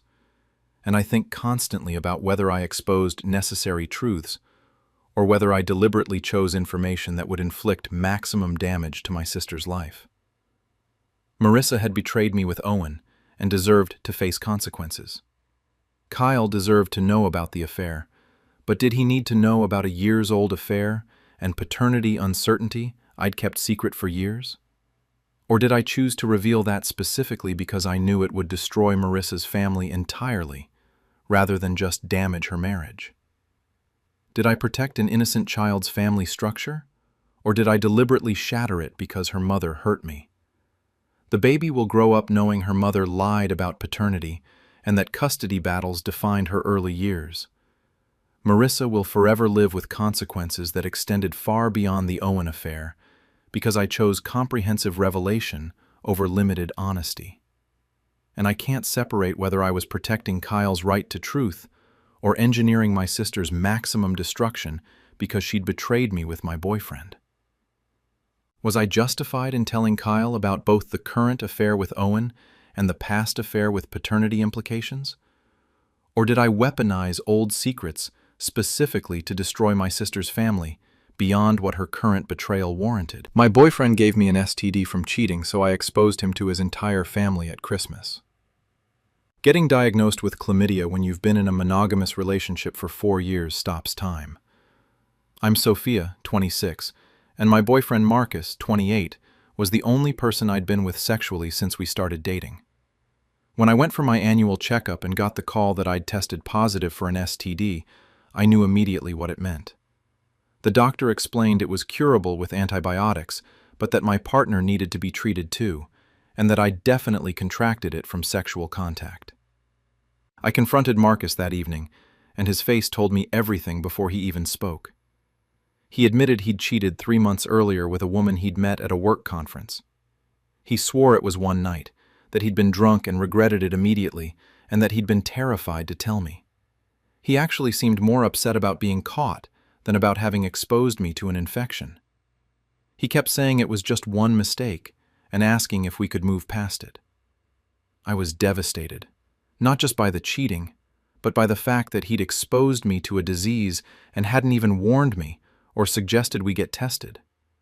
I'd been walking around with an infection for months because Marcus was too cowardly to confess what he'd done. The doctor said untreated chlamydia could have caused serious complications, potentially affecting my fertility. Marcus had risked my health to hide his affair. I told Marcus I needed time to think and stayed at my best friend's apartment for a few days. During that time, I got angrier rather than calmer. Marcus kept texting apologies and promises to change, but they felt hollow. He'd betrayed me, exposed me to an STD, and only confessed when he was literally caught by medical evidence. If I hadn't gotten tested, he might never have told me. Then I remembered his family's annual Christmas gathering was in 2 weeks. Marcus came from a large, traditional Catholic family where image and reputation meant everything. His parents hosted an elaborate Christmas dinner every year with grandparents, aunts, uncles, cousins, everyone gathering for a formal meal and gift exchange. Marcus had always been the golden child, successful and responsible, the pride of his family. I decided that's where I'd end things with Marcus, in front of everyone who thought he was perfect. I texted him that I'd forgiven him and would attend Christmas dinner as planned. He was relieved and grateful, thanking me for giving him another chance. I let him believe we were working through things while I planned exactly what I was going to say. Christmas dinner arrived with 25 family members seated around an extended table. Everything was formal, with place settings and wine glasses and his mother's expensive china. After the meal, Marcus's father stood to give his traditional Christmas toast, thanking God for their healthy family and expressing pride in all his children's accomplishments. He specifically mentioned Marcus's recent promotion and what a fine young man he'd become. When Marcus's father finished, I stood up with my wine glass. Everyone looked at me expectantly, thinking I was adding my own toast. Instead, I thanked them for always welcoming me to their family gatherings, then said I needed to share something important. I explained that Marcus had cheated on me 3 months ago and had given me chlamydia, which I'd discovered through my doctor. I said I'd come tonight to let them all know what kind of man they were toasting and that I was ending our relationship publicly because Marcus had humiliated me privately. The room went completely silent. Marcus's mother dropped her wine glass, which shattered on the floor. His father's face turned red. Marcus tried to stand and say something, but his older brother told him to sit down and shut up. I set down my wine glass, said Merry Christmas, and walked out while the entire family sat in stunned silence. My phone exploded within minutes. Marcus was calling frantically, his parents were messaging me, his siblings were texting. I blocked Marcus immediately and ignored his family. My own parents, who I'd told everything beforehand, supported my decision even though they thought the public confrontation was extreme. My friends were split between thinking I was savage and thinking I'd gone too far. Over the following days, I learned the aftermath from mutual friends who had connections to Marcus's family. His mother was apparently humiliated beyond measure, particularly about the STD detail being shared at her formal Christmas dinner. His father had yelled at Marcus for over an hour about disgracing the family. His siblings were angry both at Marcus for cheating and at me for exposing it so publicly at a family event. Marcus's cousin, who I'd always gotten along with, called me to say while she didn't condone Marcus's cheating, my method of handling it was cruel. She said I'd humiliated not just Marcus, but his entire family, bringing up sexual health issues at Christmas dinner in front of his elderly grandparents. She said the family was traumatized, and his grandmother had cried all night. Marcus sent me a long email saying I'd destroyed his family relationships and his reputation over one mistake. He said yes, he'd cheated, and that was wrong, but that I'd chosen the most hurtful possible way to end things. He claimed I'd wanted to punish him by embarrassing him in front of everyone he respected, and that the STD detail was specifically designed to humiliate him sexually in front of his conservative Catholic family. I felt conflicted. Marcus had cheated and given me an infection, and he'd only confessed when caught by medical evidence. He deserved consequences, but I'd deliberately chosen his family's Christmas dinner as the venue for my revelation. It would maximize his humiliation and damage his relationships with people he cared about. That was calculated revenge, not just ending a relationship. My therapist pointed out that I could have broken up with Marcus privately and told his family later if I'd wanted them to know the truth. Choosing their Christmas dinner was a deliberate escalation designed to create maximum embarrassment. She asked what I'd hoped to accomplish beyond just ending the relationship, and I didn't have a good answer beyond wanting him to hurt the way he'd hurt me. Marcus's best friend, who'd been at the dinner, reached out to say he understood why I was angry, but thought the public nature was unnecessarily brutal. He said Marcus had cried after I left, and his family had spent the rest of Christmas arguing and upset. The holiday had been ruined, and his grandmother kept asking what sexually transmitted disease meant because she didn't understand and was mortified at it being discussed at dinner. My own brother said I'd been justified in leaving Marcus, but that the Christmas dinner confrontation seemed designed more to inflict pain than to protect myself. He pointed out I could have simply ended things and moved on, but instead I'd created a dramatic scene that would define that family's Christmas memories forever. He worried I'd let anger turn me vindictive. Marcus's reputation in our social circles was damaged by the story spreading. People knew he'd cheated and given his girlfriend an STD, and many of our mutual friends cut him off. But several also distanced themselves from me, uncomfortable with how I'd handled the situation. They felt the public Christmas dinner revelation was over the top, even if Marcus deserved to be exposed. The relationship with Marcus's family, which I'd actually valued, was permanently destroyed. His mother sent me one message saying she'd always cared for me, but could never forgive how I'd humiliated her family at Christmas. She said there were ways to handle difficult situations with dignity, and I'd chosen to handle it with cruelty. Part of me felt she was protecting her son, but part of me wondered if she was right. I'm 3 months past that Christmas dinner now. I'm healthy after the antibiotics. I'm in therapy, and I'm trying to move forward. But I think about that moment constantly, standing at their formal dinner table and announcing Marcus's infidelity and the STD in front of his entire family. The shocked faces, the broken wine glass, his grandmother's confusion, the chaos I deliberately created. Marcus had betrayed me and risked my health. But I'd responded by choosing the most humiliating possible venue to expose him, deliberately calculating maximum damage to his family relationships and reputation. I'd turned my pain into a weapon and used it at their Christmas celebration, permanently tainting that holiday for everyone present. Was that justified consequence, or did I become vindictive and cruel in my pursuit of revenge? I got closure, and he faced public accountability for his actions.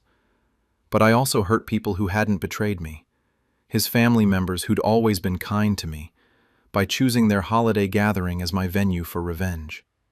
I made sure Marcus's humiliation was witnessed by everyone who mattered to him, and I can't undo that choice now.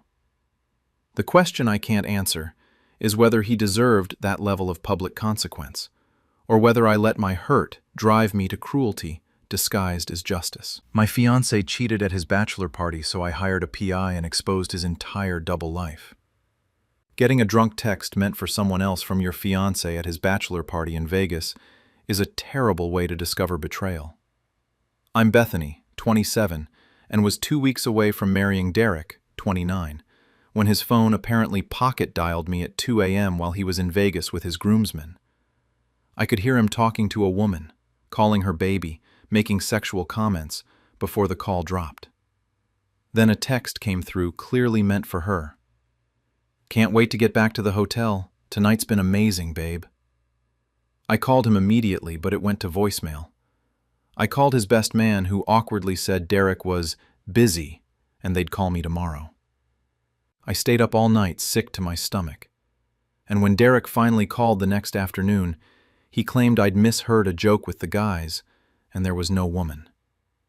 His explanation was dismissive and defensive, telling me I was being paranoid and jealous when I should trust him before our wedding. But I couldn't shake the feeling that something was very wrong. Instead of dropping it, I hired a private investigator that Monday to follow Derek. What the PI discovered over the next 10 days shattered my understanding of my entire relationship. Derek didn't just cheat at his bachelor party. He'd been living a double life for over 2 years. Derek had a whole separate apartment across town that I'd never known about, supposedly his buddy's place, where he crashed sometimes after late nights. The PI documented him staying there several nights per week with a woman named Jess. They had photos together going back years on her private social media. Derek had introduced Jess to her friends and family as his girlfriend. She had no idea about me or our upcoming wedding. Derek was maintaining 2 complete relationships simultaneously.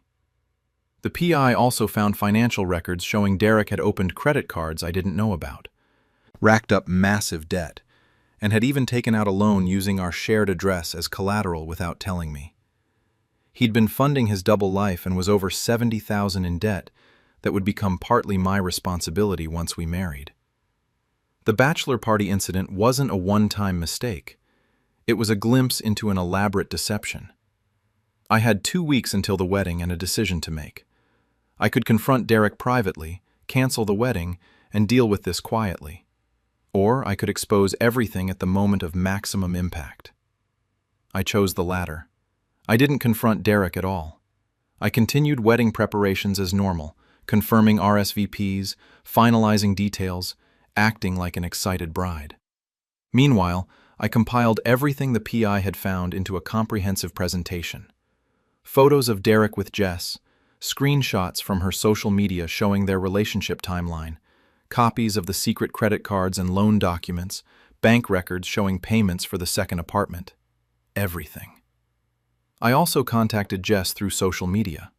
I introduced myself as Derek's fiancée and sent her our wedding invitation and photos of us together. She was completely blindsided, having believed Derek's story that he was single. Jess was devastated and angry, and after several conversations, she agreed to attend the wedding with me to confront Derek publicly. She wanted to see his face when his lies unraveled. The wedding day arrived with 180 guests at an expensive venue my parents had largely paid for. Derek stood at the altar in his tuxedo, looking happy and nervous. When it was time for the ceremony to begin, I walked down the aisle normally. But instead of stopping at the altar, I kept walking to the front and turned to face all the guests. I announced there would be no wedding because Derek had been living a double life for over 2 years.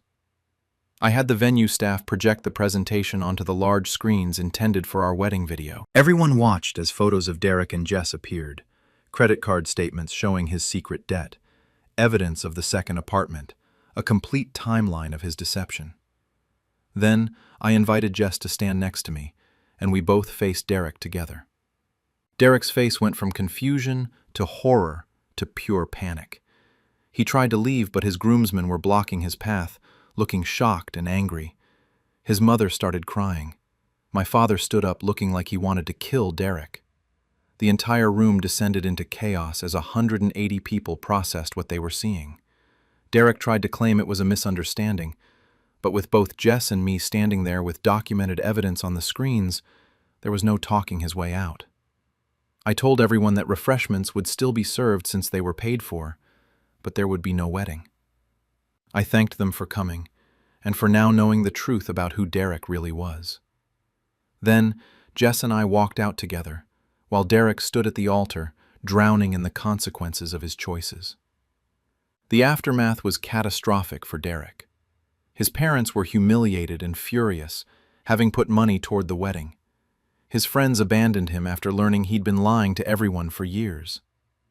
Jess's brothers threatened him physically after learning how he'd deceived their sister. The public exposure in front of 180 people meant the story spread rapidly through all our social circles. Derek's employer somehow learned about the secret debt and financial deception, possibly because several co-workers had attended the wedding. They investigated and found Derek had falsified some expense reports and was terminated. His financial situation collapsed quickly. Without income, the secret apartment went into foreclosure, and creditors started calling both him and his family. Derek sent me dozens of messages calling me vindictive and cruel, saying I'd destroyed his life publicly when I could have just called off the wedding privately. He claimed I'd orchestrated the confrontation for maximum humiliation, bringing Jess to the wedding and creating the presentation specifically to ruin him in front of everyone he knew. He was right, but I didn't respond. Jess and I actually became friends through the shared trauma of Derek's betrayal, but she told me privately that while she understood my anger, the public spectacle had been traumatic for her too. Being paraded at someone's wedding to confront a shared liar had been humiliating, even though Derek deserved exposure. She wished I'd warned her about the full plan rather than just asking her to attend. My parents were supportive but concerned about the money they'd spent on a wedding that became a public shaming. My mom said Derek deserved to be exposed, but questioned whether I needed to do it in front of 180 guests with a multimedia presentation. She worried people would remember me as the bride who turned her wedding into a revenge spectacle. Wedding guests were divided. Many were sympathetic and impressed by how I'd handled it. Others felt uncomfortable with the whole situation, saying it was too dramatic, and they wished they hadn't been made audience members to such personal drama. Several people told me they'd felt trapped watching someone's life get destroyed at what should have been a celebration. Derek's best man, who felt terrible for lying about Vegas, apologized, but also said the wedding day revelation had been excessive. He said I could have exposed Derek without the theatrical presentation and without bringing Jess to confront him publicly. He thought I'd prioritized creating a memorable revenge moment over simply ending things and moving on. My therapist asked why I'd chosen to expose Derek at the wedding rather than before it. I said I wanted him to experience the humiliation publicly after lying to everyone for years. She pointed out that I'd also humiliated 180 guests who'd come expecting a wedding and instead watched a relationship implode with documentary evidence. I'd used their presence as leverage to maximize Derek's shame. 6 months later, I'm rebuilding my life. Derek is apparently working a lower-paying job and living with his parents while dealing with debt collectors. Jess has moved to another city and started fresh. Our story has become the cautionary tale people tell about online dating and trust, and I think constantly about that moment at the altar, turning to face the guests and starting the presentation. Derek had been living a double life and deserved to face consequences. But I'd transformed our wedding into a public tribunal, used 180 guests as an unwitting audience, and orchestrated his humiliation with multimedia evidence and bringing his other girlfriend to confront him. That was calculated revenge, dressed up as truth-telling, and I can't pretend it was simply about protecting myself or ending things honestly. The presentation, the timing, bringing Jess, all of it was designed to maximize Derek's public destruction at the moment he'd be most vulnerable and exposed. It worked perfectly. But it also turned what should have been our wedding day into a spectacle of revenge that traumatized people beyond just Derek. My parents paid for a venue that hosted my revenge plot instead of their daughter's wedding. Jess was used as a prop in my confrontation. Guests became unwilling participants in my theater of exposure. Was I justified in exposing Derek's double life at our wedding ceremony in front of all our guests with comprehensive evidence? Or did I prioritize spectacular revenge over simply ending things and warning people privately about who he really was? My fiancé cheated with my bridesmaid, so I sabotaged his medical license application before I left. Accidentally seeing a Snapchat message pop up on your fiancé's laptop screen changes your entire future in an instant. I'm Dr. Natalie Chen, 28, finishing my medical residency while my fiancé Greg, 29, was in his final year of law school. We'd been together since undergrad and were planning a summer wedding. My best friend since college, Melissa, was supposed to be my maid of honor. The three of us had been close for years. Greg had left his laptop open while he showered, and I'd walked past when a Snapchat notification appeared on the screen. The preview showed it was from Melissa with a message saying, "Can't stop thinking about last night." My stomach dropped. I opened his laptop, password something I knew, and found months of messages between Greg and Melissa. They'd been sleeping together since New Year's, over 4 months of betrayal while planning my wedding. The messages were explicit and cruel. They joked about me being too focused on my residency to notice what was happening. Greg had complained to Melissa about my work hours and exhaustion. Melissa had called me naive and said I'd been too trusting of both of them. They'd been intimate in our apartment when I was working overnight shifts at the hospital. The betrayal was comprehensive and calculated. I took screenshots of everything before Greg got out of the shower. Then I acted completely normal for the next week, even as my heart was shattered. I smiled at Greg, confirmed wedding details with Melissa, pretended everything was fine. Meanwhile, I was planning my exit and my revenge. Because I'd discovered something during that awful week that gave me leverage. Greg was applying for his law license and the bar exam character and fitness review. The character and fitness evaluation for the bar is extensive, requiring disclosure of any potential ethical issues, criminal history, or character concerns. Applications must be honest and forthcoming, and failure to disclose relevant information can result in denial of licensure. I knew Greg had something in his past he'd carefully hidden, a DUI arrest from college that he'd gotten expunged from his record and never disclosed on any applications. Greg had told me about the DUI years ago in confidence, explaining he'd been terrified it would affect his legal career, so he'd paid a lawyer to get it expunged, and had simply not mentioned it on applications. Technically, even expunged records must be disclosed to bar examiners in our state, but Greg had gambled they wouldn't find it, and he'd gotten away with it so far. I anonymously reported Greg's undisclosed expunged DUI to the bar's Character and Fitness Committee. I provided the case number, dates, and location of the arrest, making it easy for them to verify despite the expungement. I explained that the applicant had deliberately concealed this information on his bar application, which itself was a character and fitness violation showing dishonesty. Then, I scheduled a meeting with Greg at our apartment for the evening. When he arrived, I told him I knew about the affair with Melissa. I showed him some of the screenshots.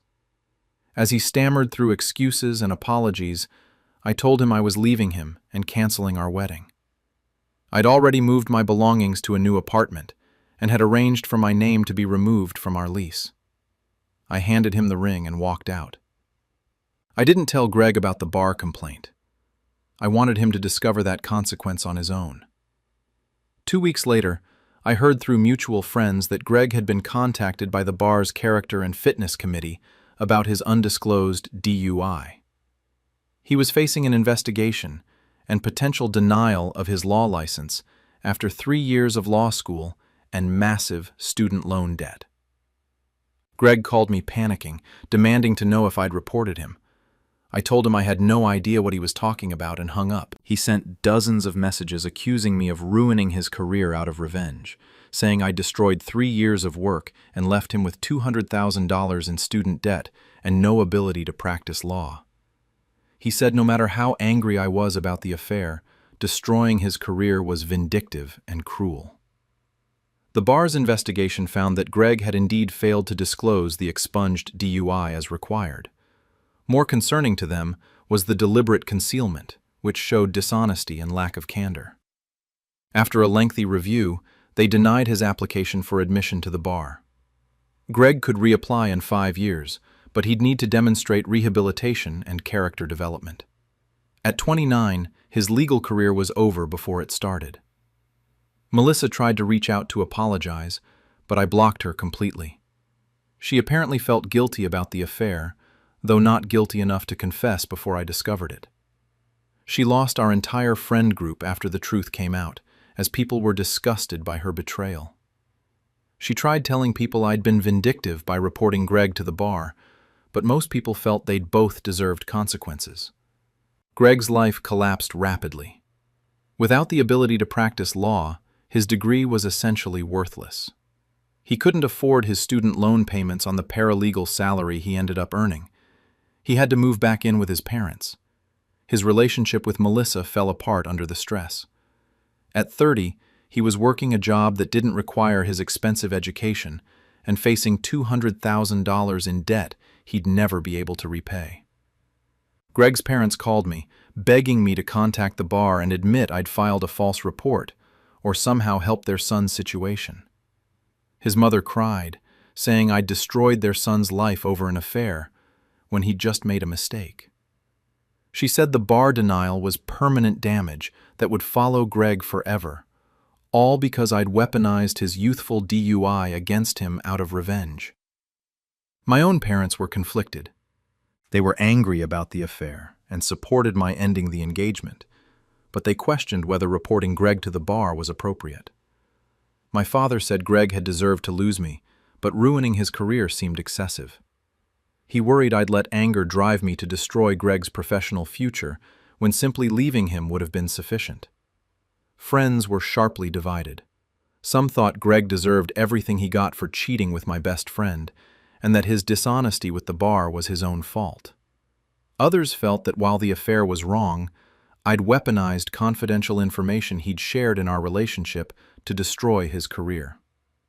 Several pointed out that the DUI was from years ago, and the bar denial would affect Greg for decades beyond our relationship. My residency advisor, who I'd confided in, expressed concern that I'd used information obtained in an intimate relationship to damage someone professionally. She said, regardless of the affair, targeting Greg's career using his past mistakes felt vindictive rather than protective. She worried it showed a willingness to destroy people who hurt me that might be concerning in a physician. The thing that haunts me most is that Greg would have become a lawyer if I hadn't reported him. The bar likely wouldn't have found the expunged DUI on their own. His dishonesty would have succeeded, and he'd have a career now. I made the conscious choice to ensure his deception was exposed, specifically because he'd betrayed me, using information he'd shared in confidence years ago.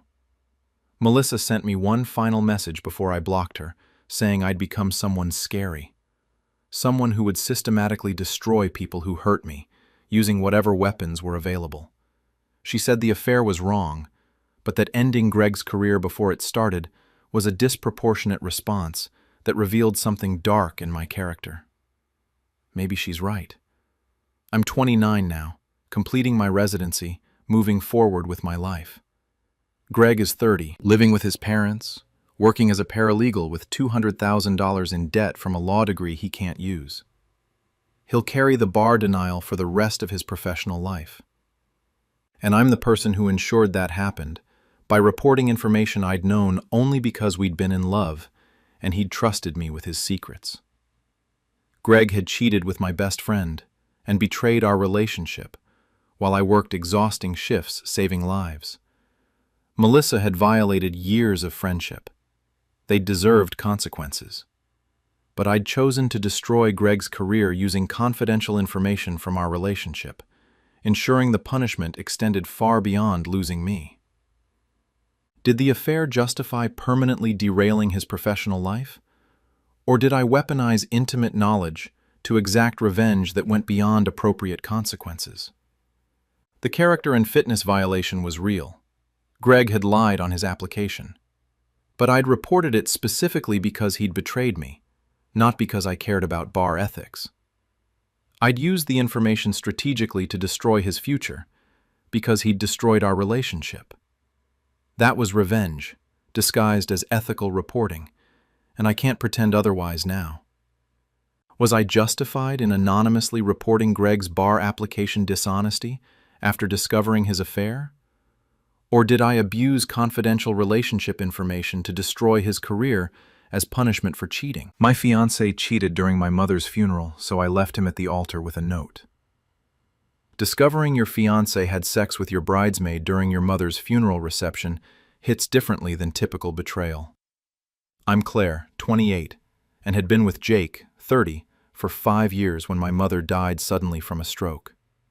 The grief was overwhelming, and Jake seemed supportive during those first awful weeks. He helped with funeral arrangements, held my hand during the service, and stayed close during the reception at my family's house afterward.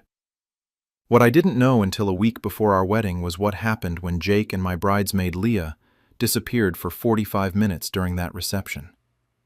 My cousin Hannah had noticed them missing and went looking, eventually finding Jake's car parked down the street with both of them inside in a clearly post-sex state. Hannah had taken photos through the window because she was so shocked and angry, but she'd struggled with whether to tell me, given how destroyed I already was by Mom's death. Hannah finally showed me the evidence a week before my wedding. The timestamp on the photos was devastating, taken during my mother's funeral reception while I'd been sobbing with my father in the living room. Jake had comforted me, told me he'd be right back after getting some air, and had instead driven down the street to have sex with Leah in his car. They'd returned separately, both looking sympathetic and supportive while I fell apart grieving my mother. I confronted Leah first. She broke down immediately, admitting they'd been drinking heavily and one thing led to another. She said it was a terrible mistake, made worse by the timing, that she'd been planning to confess but couldn't find the right moment as the wedding approached. She begged me not to tell Jake she'd confirmed it, terrified of his reaction. I told her she was no longer my bridesmaid and to stay away from me. Then I verified everything with Hannah, who showed me the original photos with metadata proving when they were taken. I also checked Jake's location history from that day and found he'd indeed driven to the side street during the time frame Hannah indicated. The evidence was irrefutable. My fiancé had betrayed me during my mother's funeral reception, possibly the lowest moment of my life, and had hidden it for 4 months while we planned our wedding. I didn't confront Jake immediately. Instead, I started planning. The wedding was in 6 days, with 150 guests confirmed, venue paid for, everything arranged. I'd already lost my mother 4 months ago. I'd already been devastated by grief. Now I'd discovered the man I was supposed to marry had betrayed me at her funeral. I wanted him to feel even a fraction of that pain. I continued acting normal with Jake, pretending everything was fine. I confirmed all wedding details, went to our final venue walkthrough, attended the rehearsal dinner. Jake seemed relaxed and happy, excited about our wedding day. Meanwhile, I was dying inside, knowing what he'd done and what I was about to do to him. On our wedding day, I got ready with my remaining bridesmaids who didn't know anything was wrong. I put on my dress, did my hair and makeup, and took photos. Everyone said I looked beautiful but distracted, which they attributed to normal bride nerves and lingering grief about my mother not being there.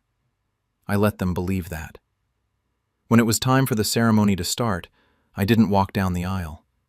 Instead, I had the wedding coordinator deliver a sealed envelope to Jake at the altar in front of all 150 guests. Inside was a printout of Hannah's photos from the funeral reception, showing Jake and Leah in his car, along with a note I'd written. I know what you did during my mother's funeral. I will not marry someone who betrayed me while I was grieving. This wedding is canceled. The reception will continue as planned for our guests who traveled, but without a bride or groom. I'd arranged for the coordinator to make an announcement after Jake read the note, explaining that the bride had discovered infidelity and the wedding was canceled, but that guests were welcome to stay and enjoy the food and drinks that were already paid for. Then, I left through a side exit with Hannah and got in a car that was waiting to take me to the airport. I'd booked a last-minute trip to Iceland, somewhere I'd always wanted to visit, and somewhere Jake would never think to look for me. The fallout was apparently immediate and catastrophic. Jake tried to run after me, but I was already gone. He stood at the altar, holding the photos and note, while 150 people stared at him. Some guests left immediately, uncomfortable with the drama. Others stayed out of obligation or curiosity. Leah was there as a guest, since I'd uninvited her as a bridesmaid, and several people apparently confronted her when they learned she was the affair partner. Jake's parents tried to calm things down and salvage something, but there wasn't much to salvage. The ceremony was supposed to happen, and instead their son had been exposed as a cheater who'd betrayed his bride during her mother's funeral. My father gave a short speech, thanking guests for coming and apologizing for the situation. Making it clear he supported my decision. Many people stayed for the meal since it was paid for, but the atmosphere was apparently funeral-like, despite the celebration decor. I spent my wedding day on a plane to Iceland, then a week hiking and seeing the northern lights alone. My phone had hundreds of messages from Jake begging to talk, explaining it had been a one-time mistake he regretted, saying I'd humiliated him unnecessarily when we could have worked through this privately. He said leaving him at the altar was cruel and vindictive, that I'd turned everyone against him when he'd made one drunken mistake during an emotionally charged day. Leah sent messages too, apologizing again, but also saying I'd been excessive in how I'd handled the revelation. She said I could have canceled the wedding without publicly exposing them both, that now her reputation was destroyed and people in our social circle were treating her like a pariah. She said she understood I was hurt, but that my method of revenge had been designed to cause maximum humiliation. My friends were divided.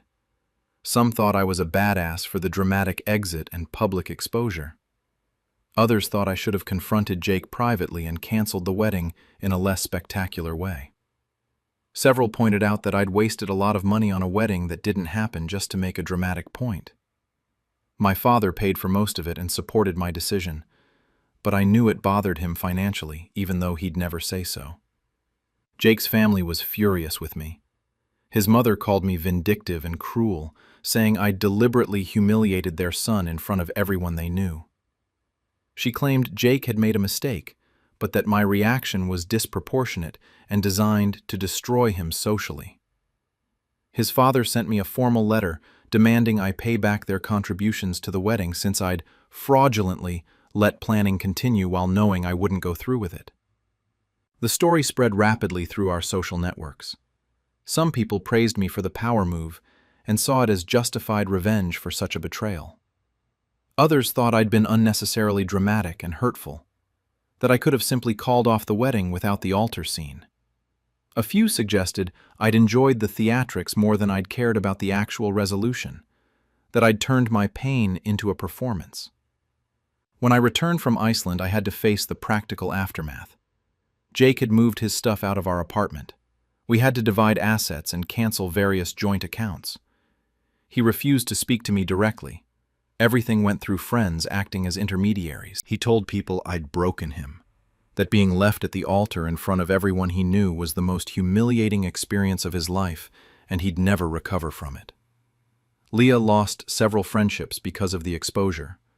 People who'd been at the wedding spread the story, and she became known as the woman who'd slept with her friend's fiancé during a funeral reception. She ended up moving to a different city partly because the social fallout was so severe. She sent me one final message, saying she hoped I was happy with the destruction I'd caused, that her mistake didn't deserve the public shaming I'd orchestrated. My therapist asked why I'd chosen such a public method of ending things, rather than simply calling off the wedding and dealing with Jake privately. I told her he'd betrayed me at my mother's funeral, that he deserved to feel publicly humiliated the way I'd felt discovering what he'd done.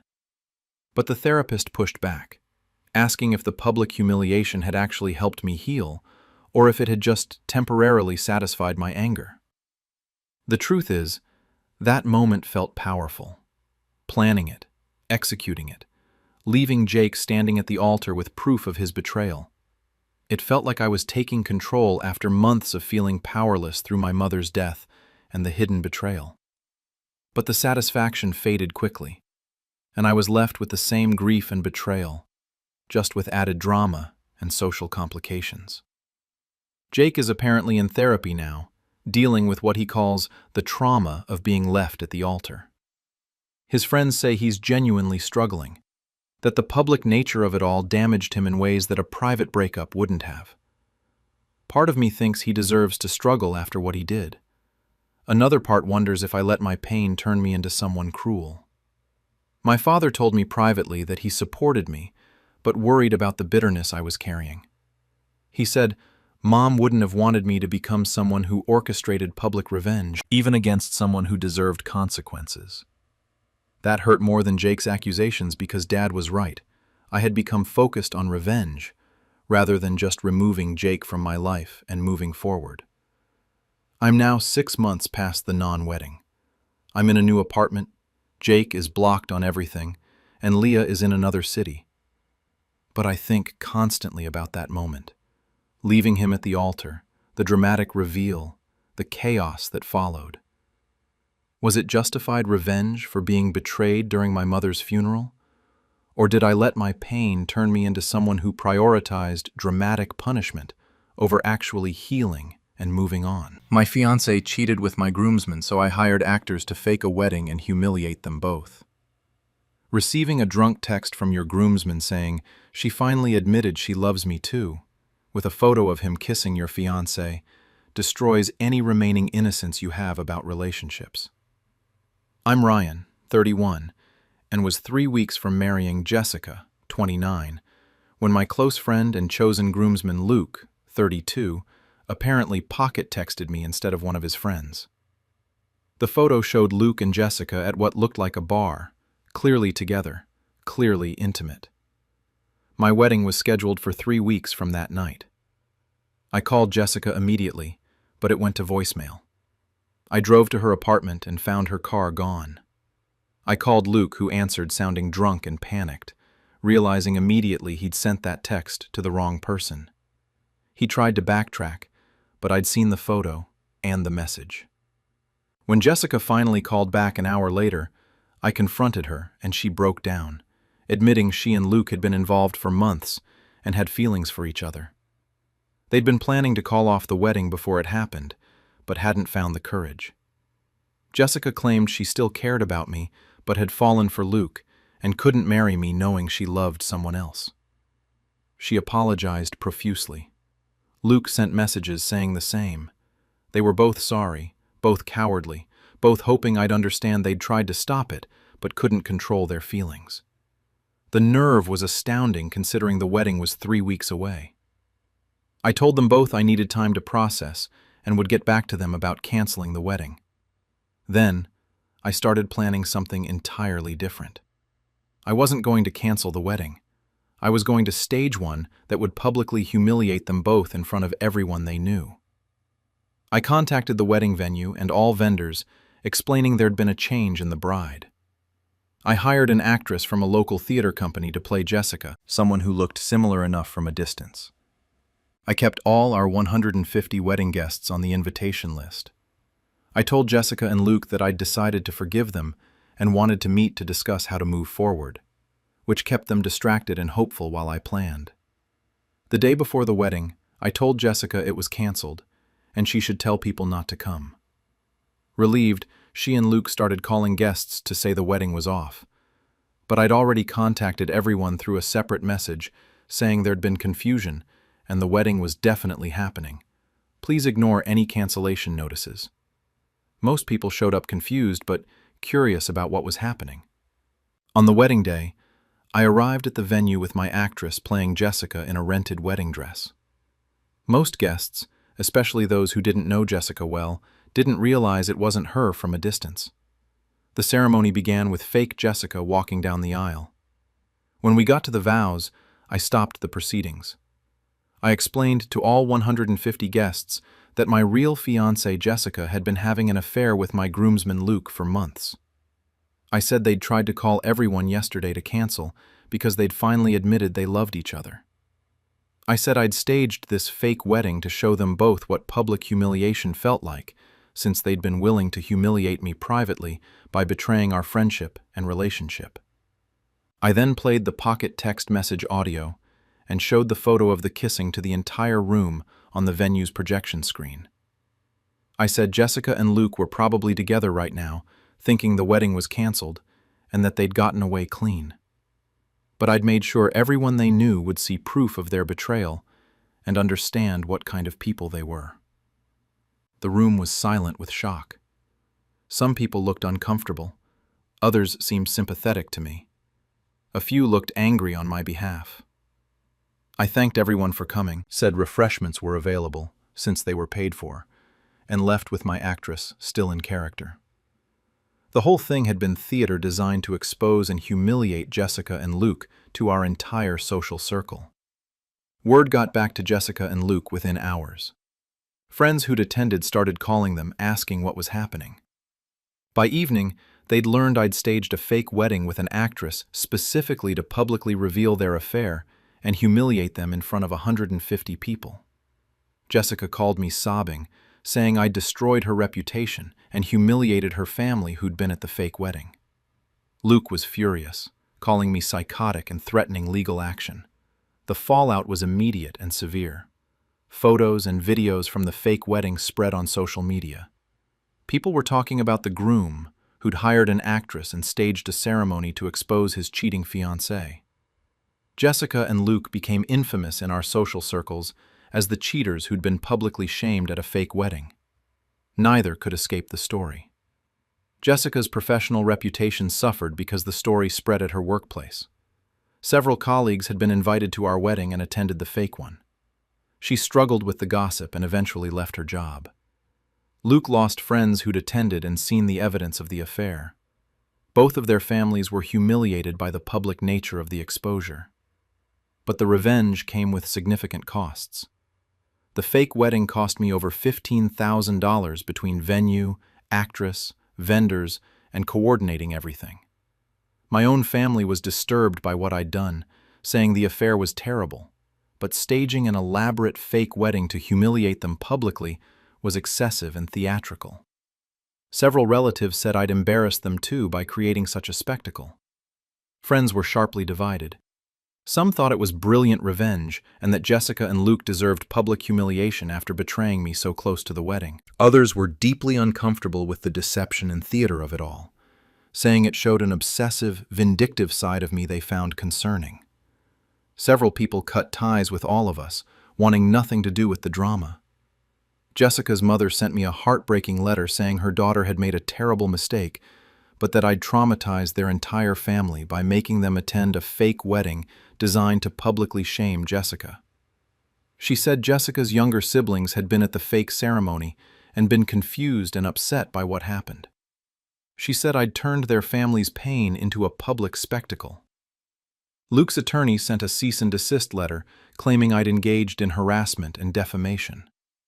My attorney responded that I'd simply told the truth about their affair to mutual friends and family at an event I'd paid for.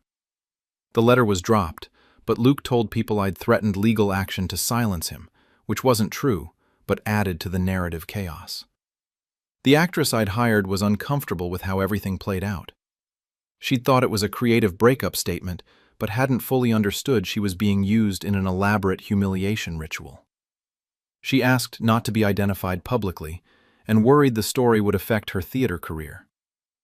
I'd used her as a prop in my revenge without fully considering the impact on her. Wedding guests who'd attended felt manipulated and used. They'd shown up thinking they were attending a wedding, some traveling significant distances, only to be made audience members in my revenge theater. Several people said they'd felt trapped and uncomfortable watching someone be publicly shamed, even if Jessica and Luke had behaved badly. I'd used their presence as leverage without their consent. My therapist, who I started seeing after everything, said the fake wedding showed a level of planning and obsession that suggested I'd prioritized revenge spectacle over actually processing my grief and betrayal. She said spending $15,000 and weeks planning an elaborate public humiliation indicated I'd become consumed with making them suffer, rather than healing and moving forward. Jessica attempted suicide 2 months after the fake wedding. She survived, but was hospitalized for psychiatric care. Her mother blamed me directly, saying the public humiliation and inescapable social stigma had destroyed Jessica's mental health. She said I'd been so focused on revenge, I'd driven someone to attempt taking their own life. That accusation has haunted me every day since. Luke moved to another city to escape the story and reputation. He's apparently rebuilding his life somewhere our social circle can't touch him.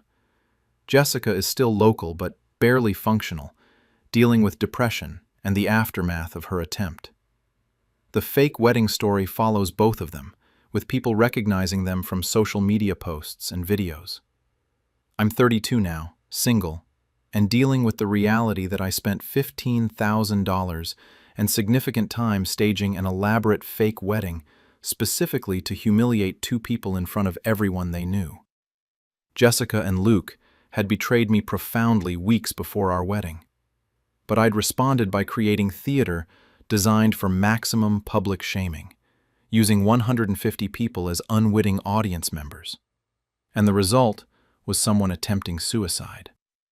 The affair deserved consequences and public truth, but did it justify spending $15,000 to hire an actress, stage a fake ceremony, and orchestrate a humiliation ritual that contributed to someone's mental health crisis? Or did I let my hurt transform me into someone who'd create an elaborate revenge spectacle without considering the human cost? Was I justified in staging a fake wedding to publicly expose and humiliate Jessica and Luke? Or did I cross into cruelty by creating such an elaborate and costly public shaming? My girlfriend cheated with my business partner, so I secretly dismantled our company before leaving. Finding your business partner's watch on your nightstand when he claims he's never been to your apartment tells you everything you need to know. I'm Marcus, 33, and had been running a successful digital marketing agency with my best friend Trevor, 34, for 5 years. My girlfriend Alicia, 29, had been living with me for 2 years. The three of us were close, doing dinners together, weekend trips, the whole tight-knit group dynamic. I came home from a client meeting one afternoon to grab documents I'd forgotten. The apartment was empty, but Trevor's distinctive vintage Rolex was sitting on my nightstand. Trevor was obsessive about that watch, never took it off except when showering or sleeping. My stomach dropped. I checked our bedroom and found evidence they'd clearly been there together.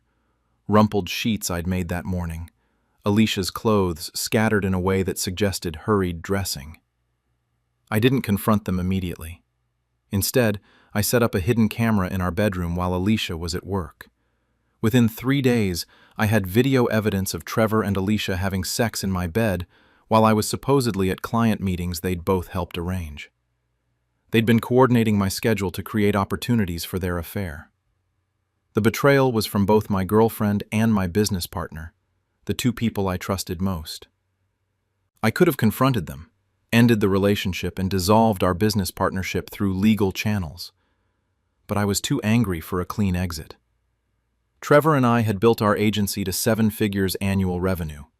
We split ownership 50-50, had 12 employees, and Trevor handled most client relationships while I managed operations and finances. The company was valuable, and I realized I had leverage. I spent the next 3 weeks systematically preparing to destroy our business before leaving. I used my operational control to do things Trevor wouldn't notice until it was too late. I started by contacting our 5 biggest clients privately and telling them I was leaving the agency and starting a new competing firm. I offered them discounted rates to follow me and emphasized that I'd been the actual strategic mind behind their campaigns, which was true. 4 of the 5 clients agreed to leave with me when I departed. I had them sign preliminary letters of intent for my new company that would activate once I formally resigned. These clients represented 60% of our revenue. Without them, Trevor's agency would collapse financially within months.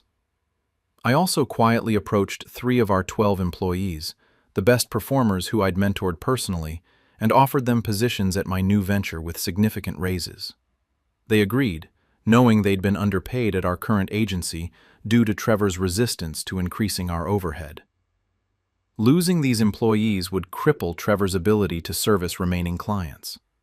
Then, I copied every proprietary system, client data, process document, and strategic framework we'd developed. Everything was technically jointly owned, but I made sure I had complete copies of our intellectual property to use in my new competing firm.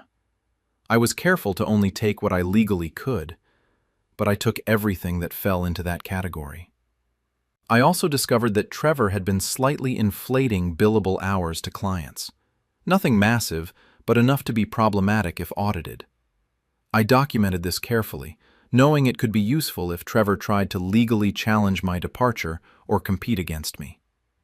I'd have evidence of his billing impropriety as leverage. Finally, after 3 weeks of preparation, I confronted them. I showed Alicia and Trevor the bedroom video. Alicia started crying immediately. Trevor went pale. Before they could form excuses, I told them I was leaving both of them. I told Alicia to move out within the week. I told Trevor I was resigning from our agency effective immediately, and that he should check his client roster carefully. Within hours of my resignation, 4 major clients informed Trevor they were terminating their contracts to follow me. 3 key employees submitted resignations to join my new firm. Trevor suddenly realized his agency had lost 60% of its revenue and a quarter of its workforce in a single afternoon. He called me panicking, begging me to reconsider, saying I was destroying 5 years of work we'd built together. I told him he'd destroyed our partnership when he started sleeping with my girlfriend in my bed. Everything I'd done was legal. Clients and employees had chosen freely to follow me. If he tried to sue for anything, I'd release evidence of his billing impropriety to the clients and to the industry. He shut up after that threat. Trevor's agency collapsed within 4 months. Without the major clients and key employees, he couldn't sustain operations. He had to lay off remaining staff and close the business. He'd gone from co-owning a 7-figure agency to unemployed with a failed business on his resume. He tried launching a freelance consultancy, but struggled to get clients after word spread about why our agency had failed. Alicia moved out and tried to maintain a relationship with Trevor, but it fell apart quickly under the stress of his business failure and both their guilt.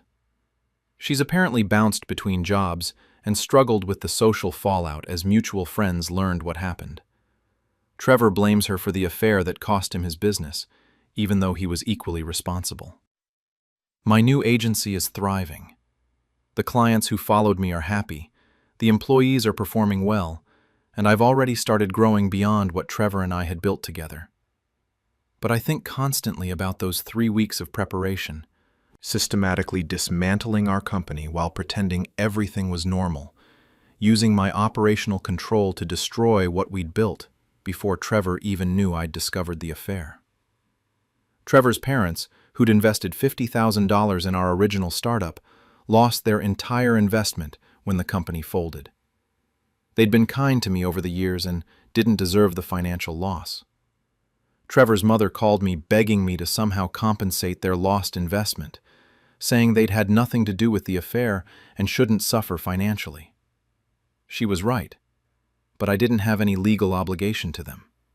The 12 employees at our original agency, 9 of whom didn't follow me, lost their jobs when Trevor closed shop.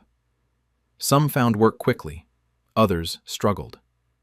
They'd been innocent bystanders to the affair and my revenge, but they'd suffered unemployment because I deliberately destabilized the company by taking clients and key staff before resigning.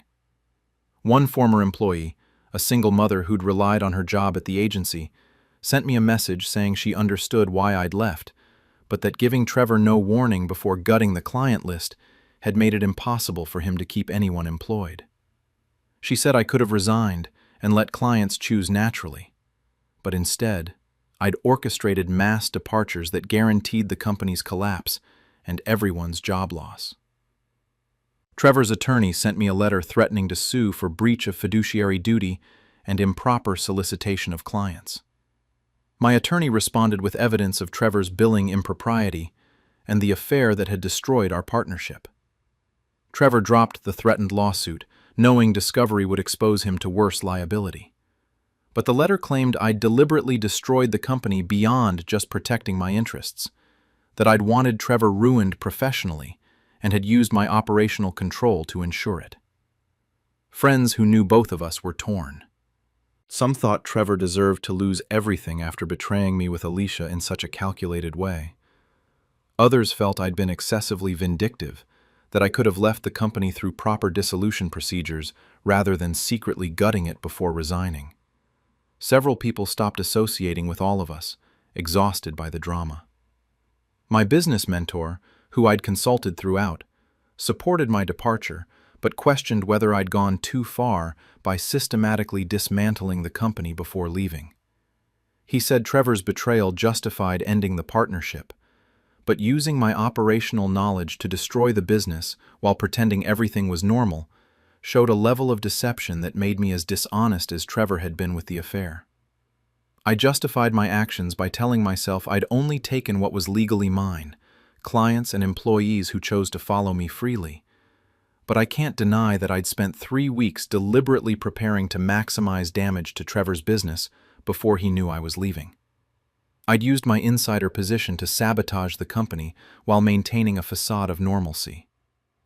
The affair between Trevor and Alicia was a profound betrayal that destroyed both my relationship and our partnership. But I'd responded by secretly gutting our company, taking the most valuable assets, and ensuring Trevor would be left with an unsustainable business. I'd transformed from betrayed friend into someone who'd orchestrate comprehensive professional destruction. Trevor will carry a failed business on his professional history permanently. The agency we'd built together is gone. 9 innocent employees lost their jobs, and Trevor's parents lost their investment. All because I chose to dismantle everything systematically before leaving, rather than simply ending our partnership and letting clients choose afterward. I'm 34 now, running a successful agency built on the ashes of what Trevor and I created together. He's rebuilding slowly, working contracts where he can, carrying debt from the failed business.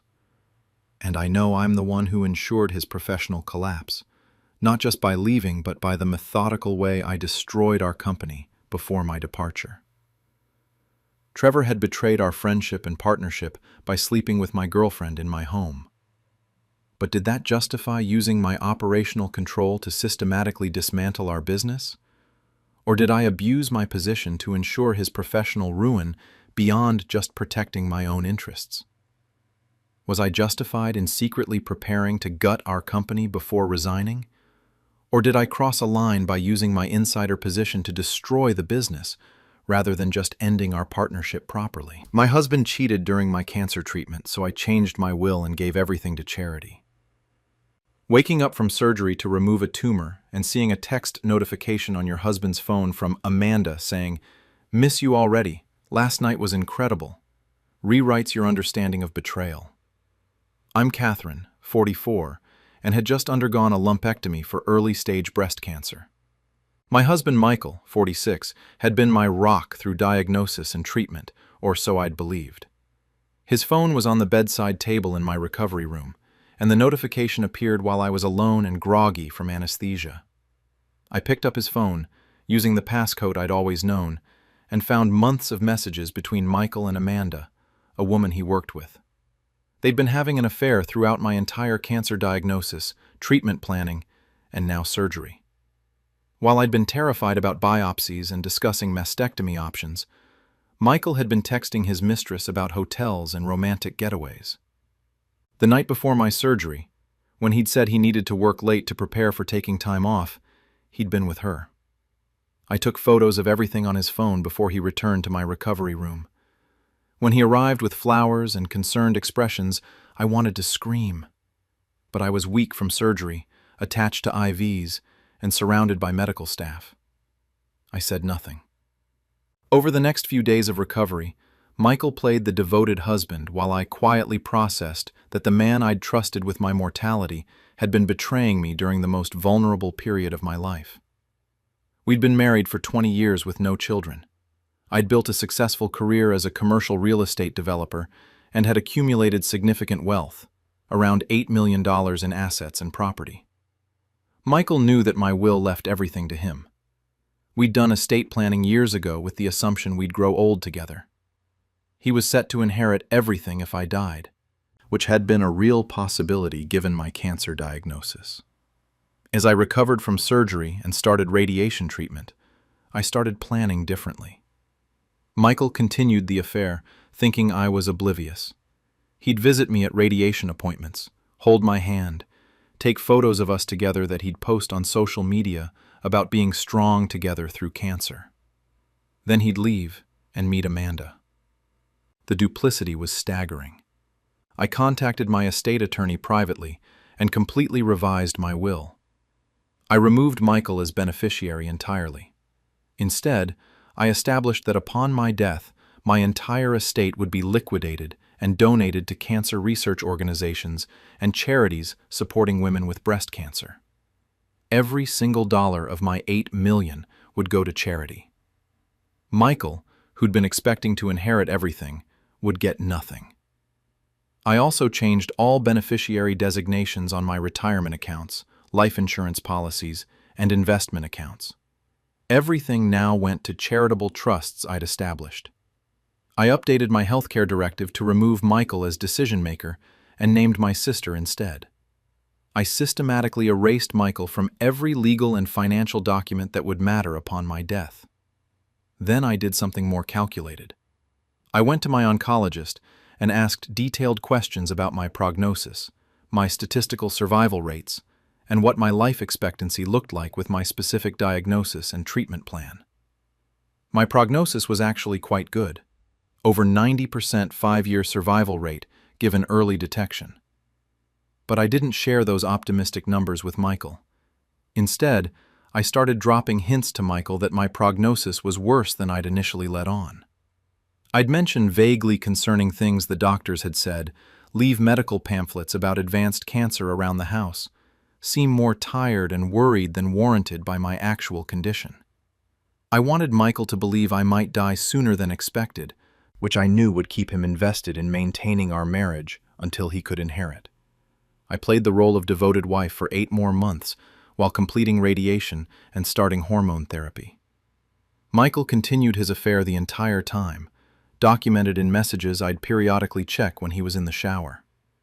He and Amanda discussed their future together once I was gone, talking about travel and a life together funded by my estate. They were literally waiting for me to die so they could be together with my money. Then, when my oncologist gave me excellent 1-year post-surgery results and confirmed my prognosis was very positive, I filed for divorce. I presented Michael with divorce papers and screenshots of his entire affair, including the messages where he and Amanda discussed their plans for after I died.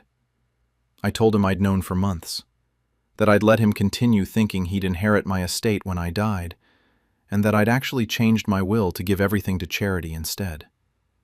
Michael's face went through shock, panic, and rage. He'd been counting on my death making him a wealthy widower. Instead, he was losing everything in a divorce after I'd recovered from cancer. He tried to claim the will change was made under duress or while I was mentally impaired from treatment, but my attorney had ensured every document was properly witnessed and had documentation of my mental competency. The divorce was brutal. Michael's affair during my cancer treatment worked heavily against him. The judge was clearly disgusted by his conduct. I kept my premarital assets and business holdings. Michael got minimal settlement because most of my wealth was from businesses I'd built before our marriage or had inherited from my parents. He walked away with maybe $300,000 from 20 years of marriage instead of the $8 million he'd expected to inherit. But the real devastation came when Michael realized that even if I had died during our marriage, before the divorce, he would have inherited nothing because I'd changed my will months earlier. He'd stayed in the marriage, playing devoted husband, continuing his affair quietly, all while waiting for an inheritance that I'd already signed away to charity. He'd wasted months of his life in a marriage he wanted to end because he'd been greedy for money that was never coming. Amanda broke up with Michael shortly after the divorce, apparently not interested in him without the wealthy widow storyline they'd been planning. Michael's reputation was destroyed when the story spread about him having an affair during his wife's cancer treatment. He lost friends, faced judgment at work, and became known as the man who'd betrayed his wife while she fought cancer so he could inherit her money. But the story created complications beyond Michael. Cancer charities I'd designated in my will actually reached out asking me to reconsider. They'd learned about my situation and felt uncomfortable being used as instruments of revenge against my ex-husband. One director said while they appreciated planned giving, it felt wrong to benefit from what was essentially a spite-driven estate plan created during marital conflict. My sister expressed concern that I'd made major estate planning decisions while actively undergoing cancer treatment and processing betrayal. She worried the will change had been driven by trauma and anger rather than genuine charitable intent. She asked if I'd really want my entire life's work going to charity, or if I'd made that decision specifically to hurt Michael rather than because it reflected my actual values. Friends who learned the full story were divided. Some thought Michael deserved to lose the inheritance he'd been counting on after betraying me during cancer treatment. Others felt that using a cancer diagnosis to manipulate him into staying in the marriage while secretly changing my will was its own form of deception, that I'd played victim while executing calculated revenge. My oncologist was disturbed when she learned I'd led Michael to believe my prognosis was worse than it was, specifically to keep him invested in the marriage until I could finalize divorce. She said I'd used my own cancer diagnosis and her medical information as tools for manipulation, which troubled her ethically, even though I was the patient and could share my medical information however I chose. Michael's parents, who'd been kind to me during treatment, felt betrayed by my deception. They said, yes, their son had cheated, and that was unforgivable, but that I deliberately misled everyone about my prognosis and will to orchestrate his humiliation. They genuinely cared about me during my cancer journey, and learning I'd been strategizing revenge the entire time hurt them. My therapist, who I'd started seeing after diagnosis, questioned whether keeping such major secrets during cancer treatment had interfered with my actual healing. She said playing a long deception while recovering from surgery and radiation required emotional energy that might have been better spent on genuine processing and recovery. She worried I'd prioritized revenge over my own well-being. I'm 45 now, cancer-free and divorced. My estate plan is still set to give everything to charity, though I've questioned whether that's really what I want, or if I maintain it out of spite toward Michael, even though we're no longer married. Michael is 47, working the same job, living in a modest apartment, having lost the wealthy future he'd been banking on through my death. The affair during my cancer treatment was a profound betrayal that I'll never fully process. Michael had been willing to wait for me to die so he could inherit my money and be with his mistress. But I'd responded by using my cancer diagnosis as a tool for manipulation, misleading him about my prognosis to keep him trapped while I changed my will and planned my exit. I'd turned my own illness into a weapon. Michael deserved consequences for his betrayal during the most vulnerable time of my life. But did those consequences justify using my cancer diagnosis to manipulate him and orchestrating an 8-month deception where I played dying wife while plotting revenge? Or did I let my hurt transform me into someone who'd weaponize their own serious illness for strategic advantage? The charity designation means Michael gets nothing, which was my goal. But it also means my life's work doesn't go to family, friends, or causes I'm genuinely passionate about beyond their utility in punishing my ex-husband. I created an estate plan driven by revenge rather than reflection about my actual legacy and values. Was I justified in changing my will to exclude Michael and using my cancer diagnosis to manipulate him into staying until I could divorce him on my terms? Or did I abuse my own illness and deceptively weaponize estate planning for revenge? My husband's affair caused our miscarriage, so I seduced his father to destroy his inheritance. Losing a pregnancy at 16 weeks while your husband is texting his mistress breaks something fundamental in you. I'm Elena, 34, and was married to Christopher, 36, for 7 years when I got pregnant with what would have been our first child.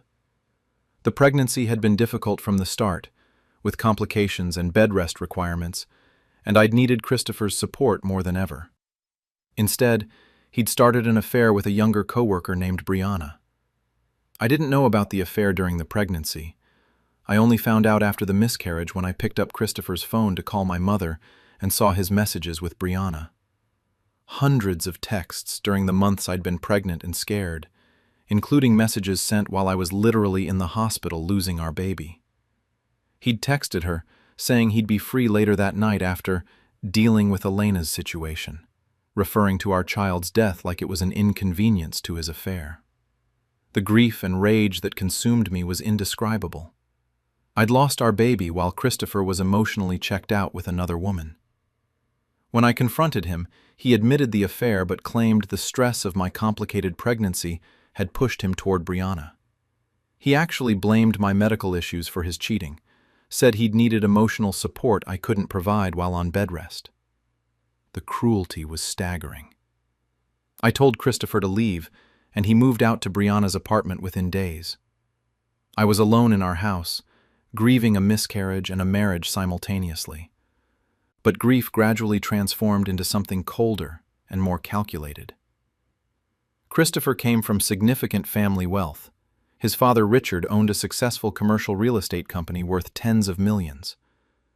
Christopher stood to inherit the business and approximately $20 million as the only child. Richard, who was 62 and divorced from Christopher's mother for a decade, had always been kind to me. He'd been devastated about our miscarriage and had called several times to check on me after Christopher left, expressing disapproval of his son's behavior. Richard was handsome, successful, and lonely after his divorce, and I realized he represented the perfect tool for revenge. Over the following months, I carefully cultivated a connection with Richard under the guise of needing family support during my grief. We'd meet for coffee to talk about the miscarriage and Christopher's betrayal. Richard was sympathetic and clearly attracted to me despite our age difference and the complicated family dynamics. I encouraged that attraction deliberately, dressing carefully for our meetings, being vulnerable and appreciative of his attention. 6 months after my separation from Christopher, Richard and I began a romantic relationship.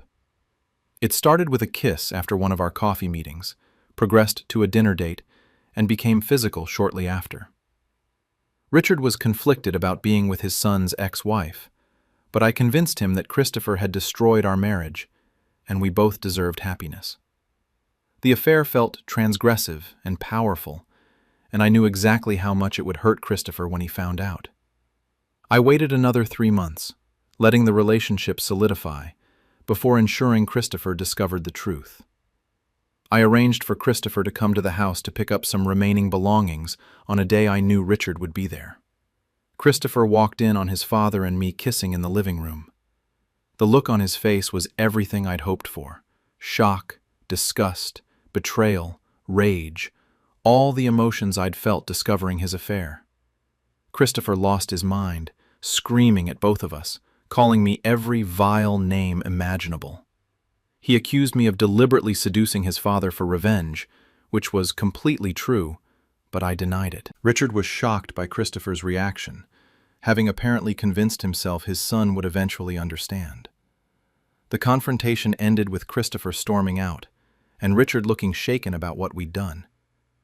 But I wasn't finished. Richard and I continued our relationship, and within another 6 months, we got engaged. Richard's family was horrified. His sisters called me a gold digger and homewrecker, but Richard was committed. He changed his will, leaving the majority of his estate to me instead of Christopher, with only a minimal trust fund going to his son. Christopher would inherit essentially nothing, while I would inherit the business and the wealth.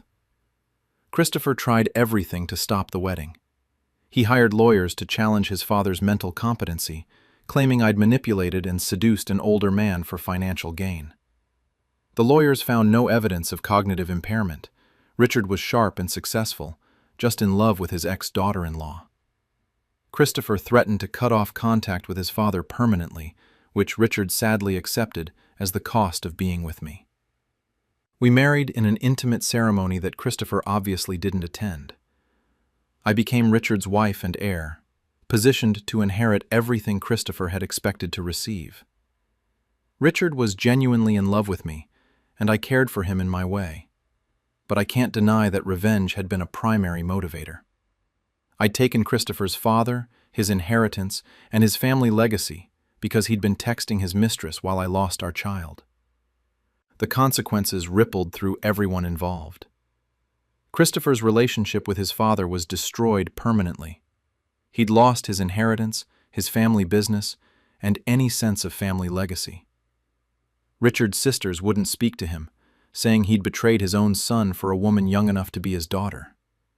Christopher spiraled, losing his job after his performance declined, and his relationship with Brianna ended when she realized he was no longer a wealthy heir. Richard's health declined partly from the stress. He'd never expected to be estranged from his only son, and the guilt ate at him despite his love for me. He'd ask me sometimes if I'd really loved him, or if I'd pursued him to hurt Christopher. I'd reassure him while never fully answering the question. He died of a heart attack 18 months into our marriage, leaving me everything as his will specified. I inherited approximately $25 million and the commercial real estate company. Christopher received a trust fund of $500,000, a tiny fraction of what he would have inherited if his father hadn't married me. At the funeral, Christopher wouldn't even look at me. His aunts openly called me a murderer, claiming the stress I'd caused had killed Richard. They tried to contest the will but couldn't prove undue influence. Richard had been competent, and his estate planning had been done with top attorneys. Christopher's family believed I deliberately seduced and married Richard to steal Christopher's inheritance as revenge for the affair. They were absolutely right, but I'd never admit it. I grieved Richard genuinely. He'd been kind to me, and I had cared for him. But I couldn't separate that care from the satisfaction of knowing I'd taken everything from Christopher. My therapist, who I'd started seeing after the miscarriage, was horrified when I told her the full story after Richard's death. She said I'd used Richard as a weapon against Christopher, that I'd manipulated a lonely man and destroyed a father-son relationship to satisfy my need for revenge. She said Richard had died, estranged from his only child, because I'd inserted myself between them, deliberately. My sister said Christopher had deserved to suffer for cheating during my pregnancy, but that marrying his father and inheriting his money was sociopathic. She said I'd spent 2 years of my life in a relationship with a man 30 years older than me just to hurt Christopher financially, and that the revenge had cost Richard his relationship with his son and possibly his life given the stress. Friends who knew the full story were disturbed. Some thought Christopher had it coming after his cruel behavior during my miscarriage, but others thought I'd crossed lines that shouldn't be crossed. Deliberately seducing your ex-husband's father, marrying him, and having him disinherit his son wasn't justice. It was calculated destruction of a family for personal vengeance. Christopher sent me one letter after Richard's funeral. He said I'd killed his father by driving a wedge between them, that Richard had died estranged and heartbroken because of my manipulation. He said I'd taken his inheritance, his family, and his father's final years of happiness, and that he hoped I'd find the money worth it. He said I'd become a monster worse than anything he'd done to me. I think about Richard often, his kindness, his love for me, his guilt over his son. He'd died wealthy but alone, having chosen a woman over his only child in his final years. I'd given him companionship and love, but I'd also been motivated by revenge against Christopher. Richard had been collateral damage in my war with his son, and that knowledge sits heavy. The miscarriage that started all this was 4 years ago. Christopher's affair happened during the worst period of my life, but my response had been to seduce his father, marry into his family, and systematically strip him of his inheritance. I'd succeeded completely. I had the money, and Christopher had nothing. But the cost had been Richard's relationship with his son, and possibly his life. I'm 38 now, wealthy beyond anything I'd have achieved on my own, and completely alone. Christopher will never forgive me. His family calls me a predator who destroyed their brother's life, and I'm left with the question of whether inheriting millions justified spending 2 years married to a man I'd pursued primarily to hurt his son, a man who died estranged from his child because of my vendetta. Was I justified in pursuing a relationship with Richard to hurt Christopher financially and emotionally? Or did I manipulate a kind man and destroy a family to satisfy my need for revenge? My husband's mistress got pregnant, so I befriended her and convinced her to keep the baby. Discovering an affair through a pregnancy announcement on social media hits differently when it's your husband's baby with another woman.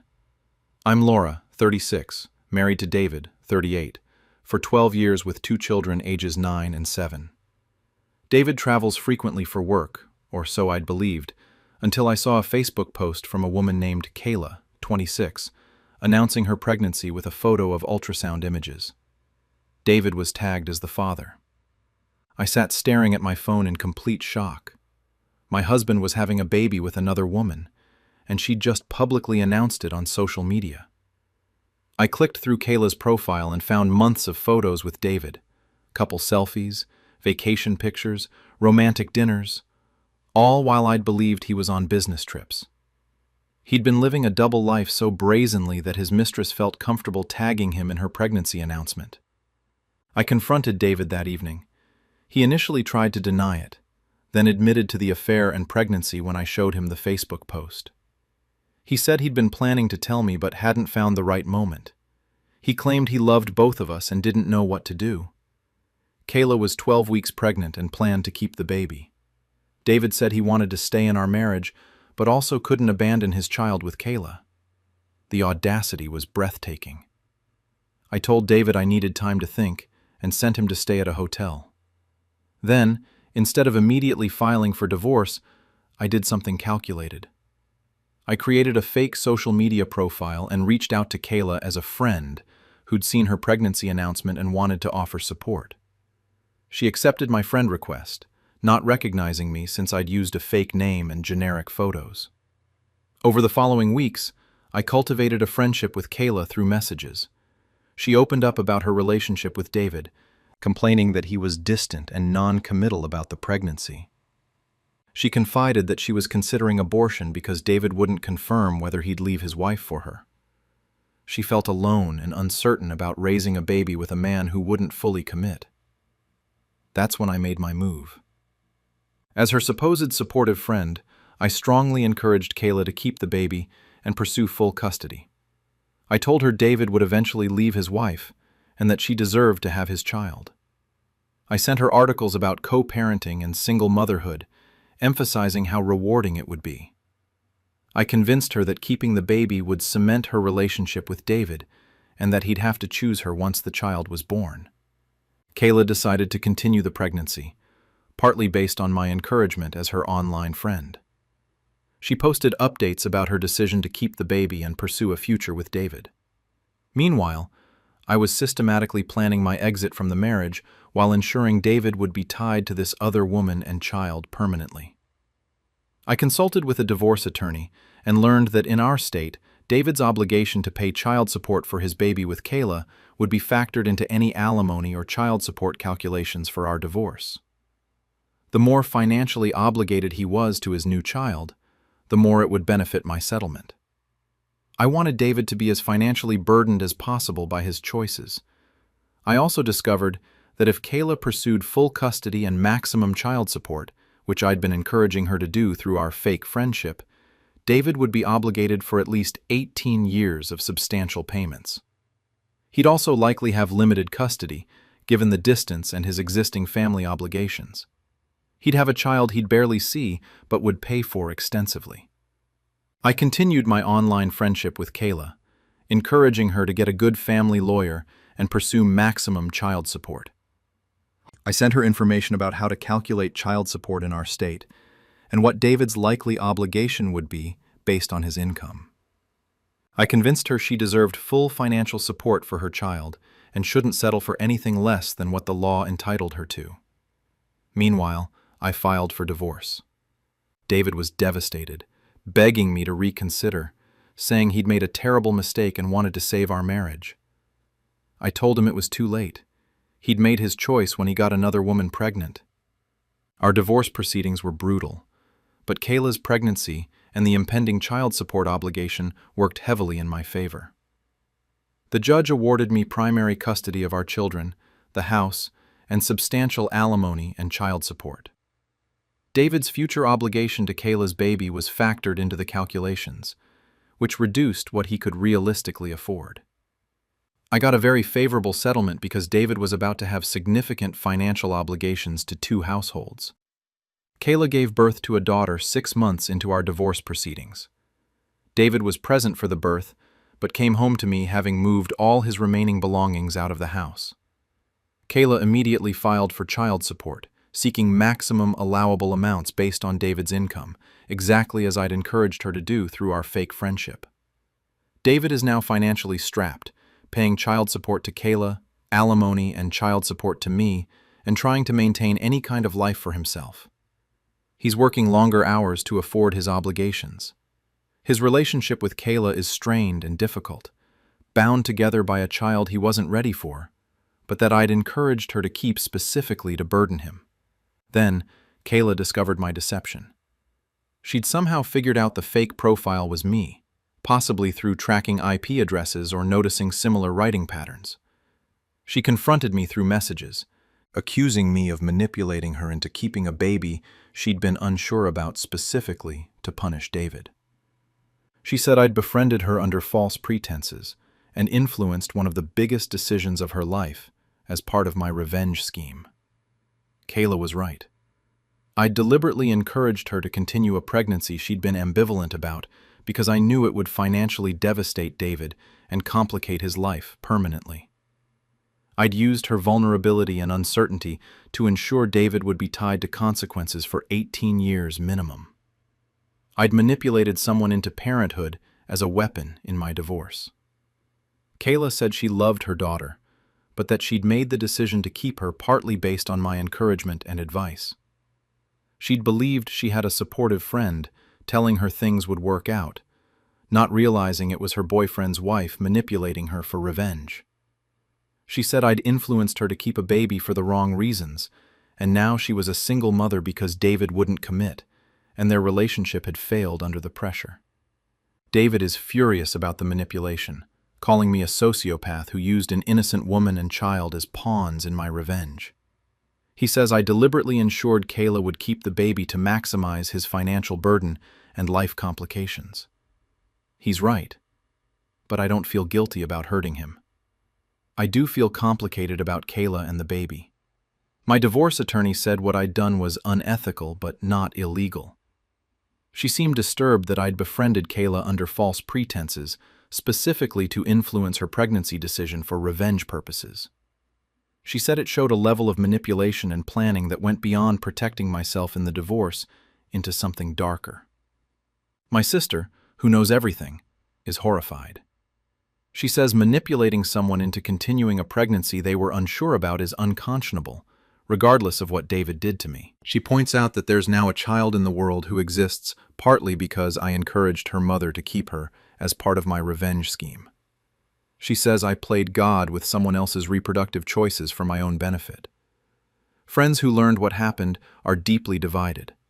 Some think David deserved to be financially destroyed after his affair, and that Kayla made her own choice to keep the baby. Others think I crossed a massive ethical line by befriending someone under false pretenses to influence their pregnancy decision. That reproductive autonomy is sacred, and I violated it for revenge. My children's therapist expressed concern when she learned about the situation. She worried about what it meant for my children that their mother had manipulated their father's mistress into having a baby, specifically to burden him financially.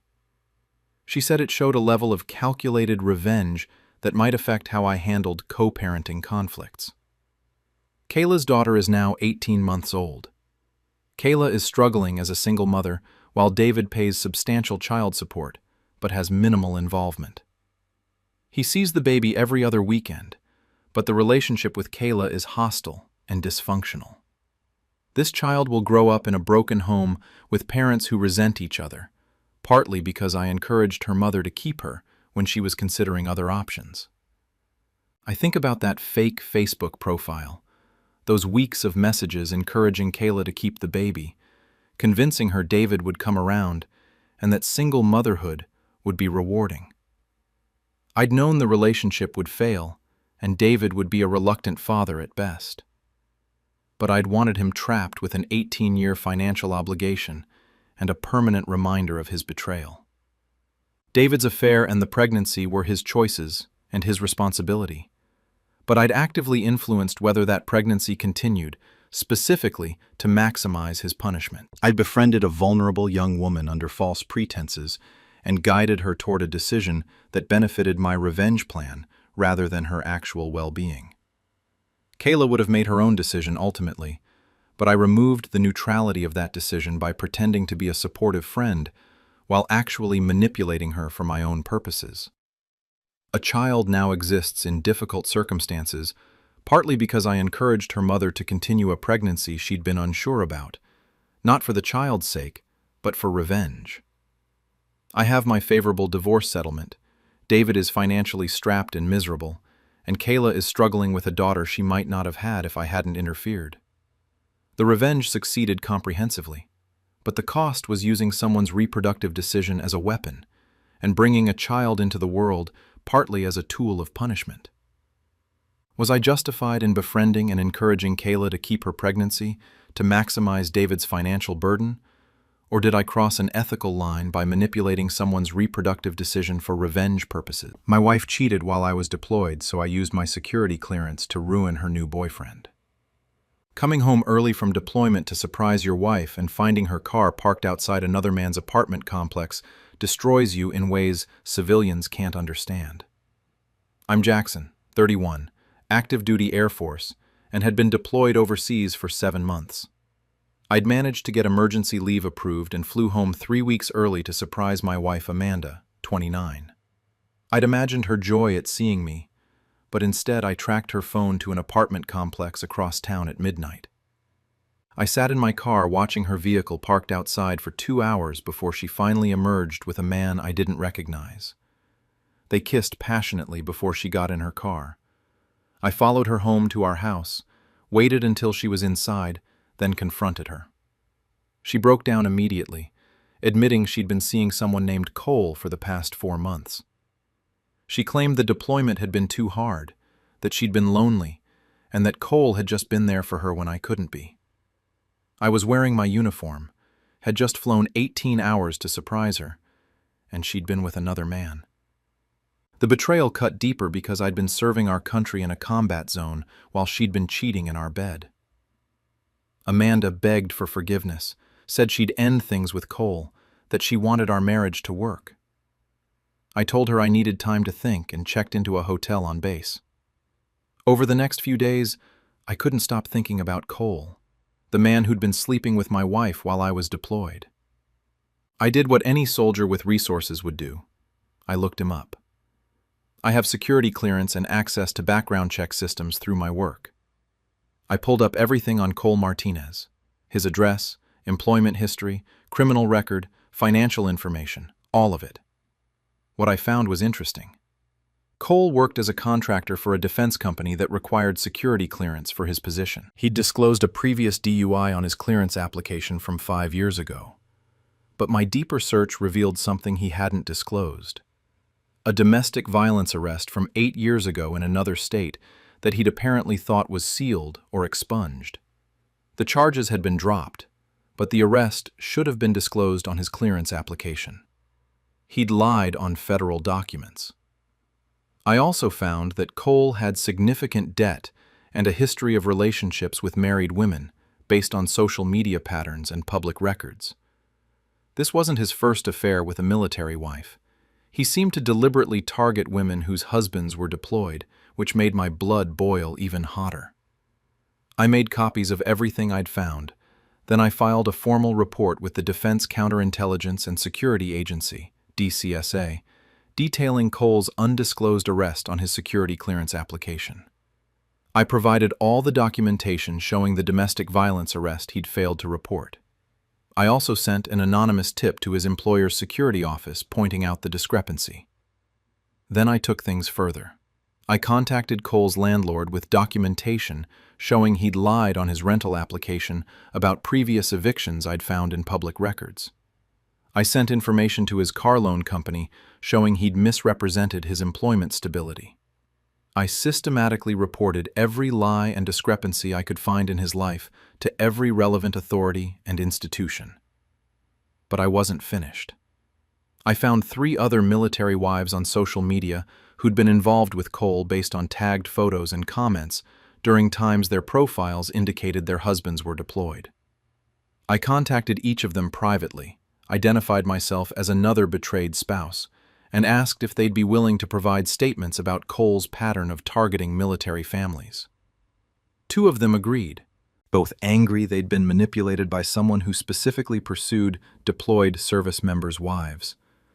I compiled everything into a comprehensive package: the clearance violation, the pattern of targeting military spouses, statements from other wives, evidence of financial fraud on various applications. I sent this package to DCSA, to Cole's employer, to the base JAG office as potential cases of adultery affecting service members, and to local news stations as a story about contractors targeting military families. The fallout was swift and devastating. Cole's security clearance was suspended immediately pending investigation. His employer terminated him within a week because he couldn't work on cleared projects without active clearance. The investigation into his clearance application expanded as DCSA found more undisclosed information. He was eventually charged with making false statements on federal documents, a felony. Cole's landlord evicted him for the lies on his rental application. His car was repossessed when he couldn't make payments without his job. The local news actually ran a small story about contractors who target military spouses, using Cole as an unnamed example, which spread through base communities and destroyed any remaining reputation he had. Cole somehow got my contact information and sent me messages calling me a vindictive psychopath who'd destroyed his entire life over a relationship with Amanda. He said losing his career, his clearance, and facing federal charges was disproportionate to having an affair with a willing participant. He claimed I'd abused my military access and security clearance to weaponize government systems against a civilian because I was angry my wife cheated. Amanda was horrified when she found out what I'd done to Cole. She said yes, the affair was wrong, but that I'd systematically destroyed another human being's life using my military access and resources. She said I'd acted like a vindictive government agent rather than a hurt husband, that I'd crossed lines by using my clearance to pull background information and report him to federal agencies. She filed for divorce herself, saying she couldn't be married to someone capable of such calculated destruction. My commanding officer called me in for a meeting after Cole's lawyer filed a complaint claiming I'd misused my security clearance for personal revenge. I had to explain my actions to my CO and to the base legal office. They determined I hadn't technically violated any specific regulations because the information I'd accessed was available through legal channels, but they made it clear I'd operated in an ethical gray area by using military resources for personal matters. Several fellow service members who heard what happened were divided. Some thought Cole deserved everything he got for targeting deployed service members' spouses and lying on federal applications. Others thought I'd gone too far, that reporting the clearance violation was one thing, but systematically destroying every aspect of his life was excessive and potentially an abuse of my position and access. The two military wives who'd provided statements about Cole thanked me for exposing him, but also seemed uncomfortable with how thoroughly I'd destroyed him. One said she'd wanted him held accountable, not completely ruined financially and criminally. She worried I'd used tactics that went beyond justice into vengeance. My parents supported me emotionally, but my father, also a veteran, said I'd let anger make me use my military position inappropriately. He said reporting the clearance violation was justified, but contacting landlords, loan companies, and orchestrating a media story showed I'd been focused on comprehensive destruction rather than just appropriate accountability. The JAG officer who reviewed my case unofficially told me I was lucky not to face any repercussions, but that using my clearance and access to pull extensive background information on my wife's affair partner, then weaponizing that information across multiple fronts, was ethically questionable, even if technically legal. He said it looked like I'd used my military position and resources to wage war on a civilian. Cole eventually pleaded guilty to reduced charges related to his false statements on clearance applications. He got probation and fines but no prison time. However, he's now a convicted felon who can never hold security clearance again, which means he can't work in his field. At 34, his career in defense contracting is permanently over. He's apparently working retail and will probably never financially recover from the cascading losses I'd engineered. Amanda and I divorced 6 months ago. She's not with Cole anymore. He blamed her for his destruction and they ended badly. She's told mutual friends I revealed myself to be someone cold and calculating, who would use government resources to systematically destroy someone for personal reasons. She says she's glad she discovered who I really was before wasting more of her life married to me. I'm still active duty, my security clearance intact, my record clean. But I think about Cole constantly, about using my military access to pull his information, about reporting him to every possible authority, about coordinating with other wives to expose his pattern, about contacting his landlord and creditors, about sending packages to news stations. I'd used my position, my clearance, my resources, and my training to wage a comprehensive campaign against a civilian because he'd slept with my wife. Cole had targeted military spouses and lied on federal applications. Those were legitimate issues deserving consequences. But I'd gone beyond reporting violations to systematically destroying every aspect of his life, using tools and access I had only because of my military position. I'd essentially used government resources and systems to conduct personal revenge on a scale most civilians couldn't achieve. The man who'd been sleeping with my wife while I served in a combat zone deserved accountability. But did he deserve to have his career, clearance, home, car, reputation, and freedom systematically stripped away by someone who used military access and resources to make it happen? Or did I abuse my position and clearance to conduct personal warfare that went beyond any legitimate reporting of violations? Was I justified in using my security clearance and military resources to investigate and report Cole's violations comprehensively? Or did I abuse my position to destroy him beyond what his actions warranted? My wife had an affair with my brother, so I emptied our accounts and framed him for it. Opening your bedroom door to find your wife and your younger brother together creates a kind of pain that transcends simple betrayal. I'm Nathan, 40, married to Caroline, 38, for 14 years with 3 kids. My brother Ethan, 35, had been living with us for 6 months after losing his job. I'd offered him our guest room and financial support while he got back on his feet, never imagining he'd repay that kindness by sleeping with my wife. I'd come home early from a business trip. Something didn't sit right, and I'd had a nagging feeling all week. I found them in our bed, the bed where my children had been conceived, where Caroline and I had spent 14 years of marriage. They didn't even hear me come in. I stood watching for almost a minute before they noticed me, frozen in horror and rage. The excuses came immediately. Caroline claimed she'd been lonely, and Ethan had been emotionally available in ways I hadn't been. Ethan said they'd fallen in love and hadn't meant to hurt me. They'd fallen in love. My brother and my wife, under my own roof, while I supported him financially.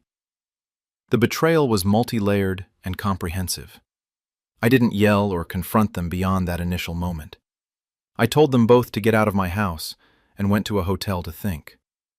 Over the next 48 hours, grief transformed into something colder and more calculated. They'd humiliated me in my own home after I'd helped my brother selflessly. They deserved more than just divorce and estrangement. They deserved to suffer. I had access to all our financial accounts, joint accounts with Caroline that held about $180,000 in savings, investments, and emergency funds.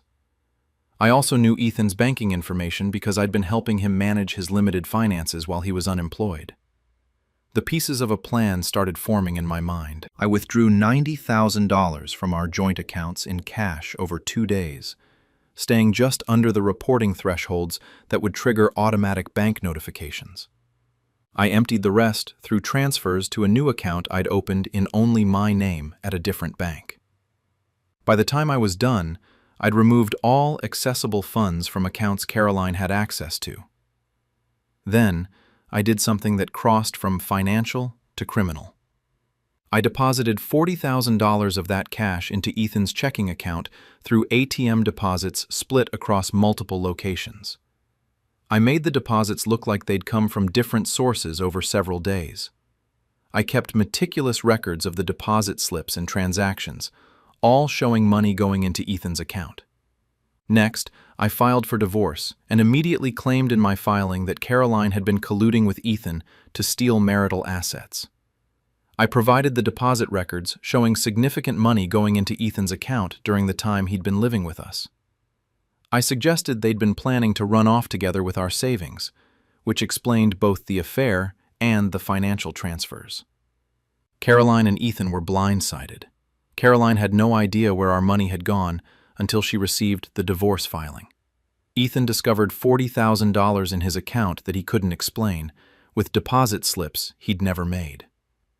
My attorney pushed hard on the narrative that they'd been conspiring to steal marital assets, and the deposits into Ethan's account looked damning as evidence. Caroline's attorney tried to argue I'd moved the money myself, which was true, but I claimed I'd only secured assets after discovering evidence of financial impropriety. The deposits into Ethan's account made my story more believable than Caroline's protests. She couldn't prove I'd made those deposits, and Ethan, having unexplained funds in his account during their affair, created a compelling narrative of conspiracy. The family court proceedings became a nightmare for both of them. The judge was highly suspicious of the deposits into Ethan's account and Caroline's inability to account for the missing marital funds.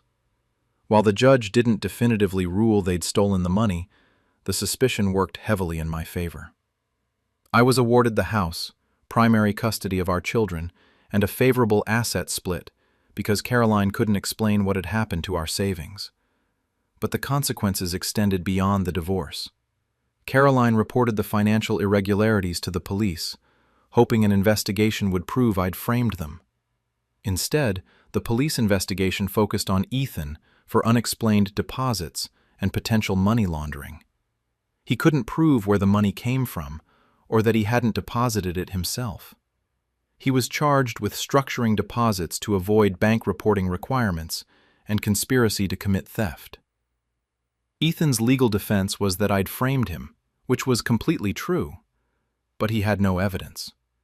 His bank records showed the deposits, the timing coincided with his affair with my wife, and my narrative of them conspiring to steal marital assets was equally plausible as his framing story.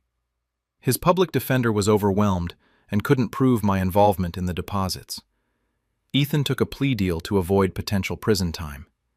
He pleaded guilty to reduced charges, received probation, had to repay the $40,000 that I'd actually deposited, and now has a criminal record. His employment prospects were destroyed. Our parents, who initially tried to stay neutral about the affair, were devastated that their youngest son now had a criminal record for financial crimes. Caroline's reputation was shredded. In our community, she was the wife who'd had an affair with her husband's brother and allegedly conspired to steal marital assets. She struggled to find employment, had limited custody of our children, and faced social ostracism.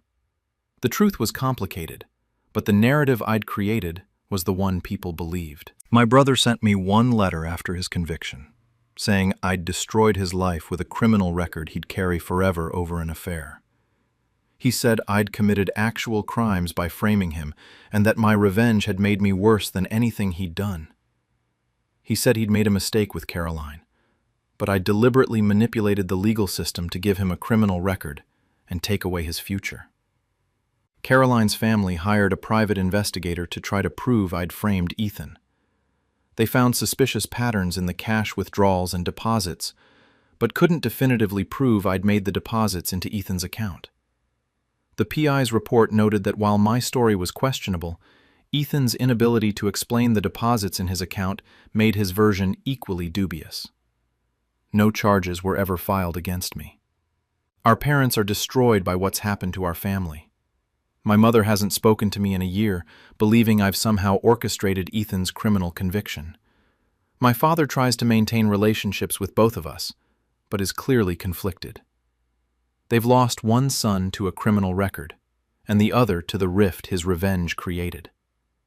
My children, ages 12, 10, and 7, know some version of events where Mommy did something bad with Uncle Ethan, and there's been grown-up conflict about money. Their therapist is concerned about the level of animosity and the criminal proceedings that have traumatized them. She's asked me directly if my need for revenge has taken priority over protecting my children from conflict.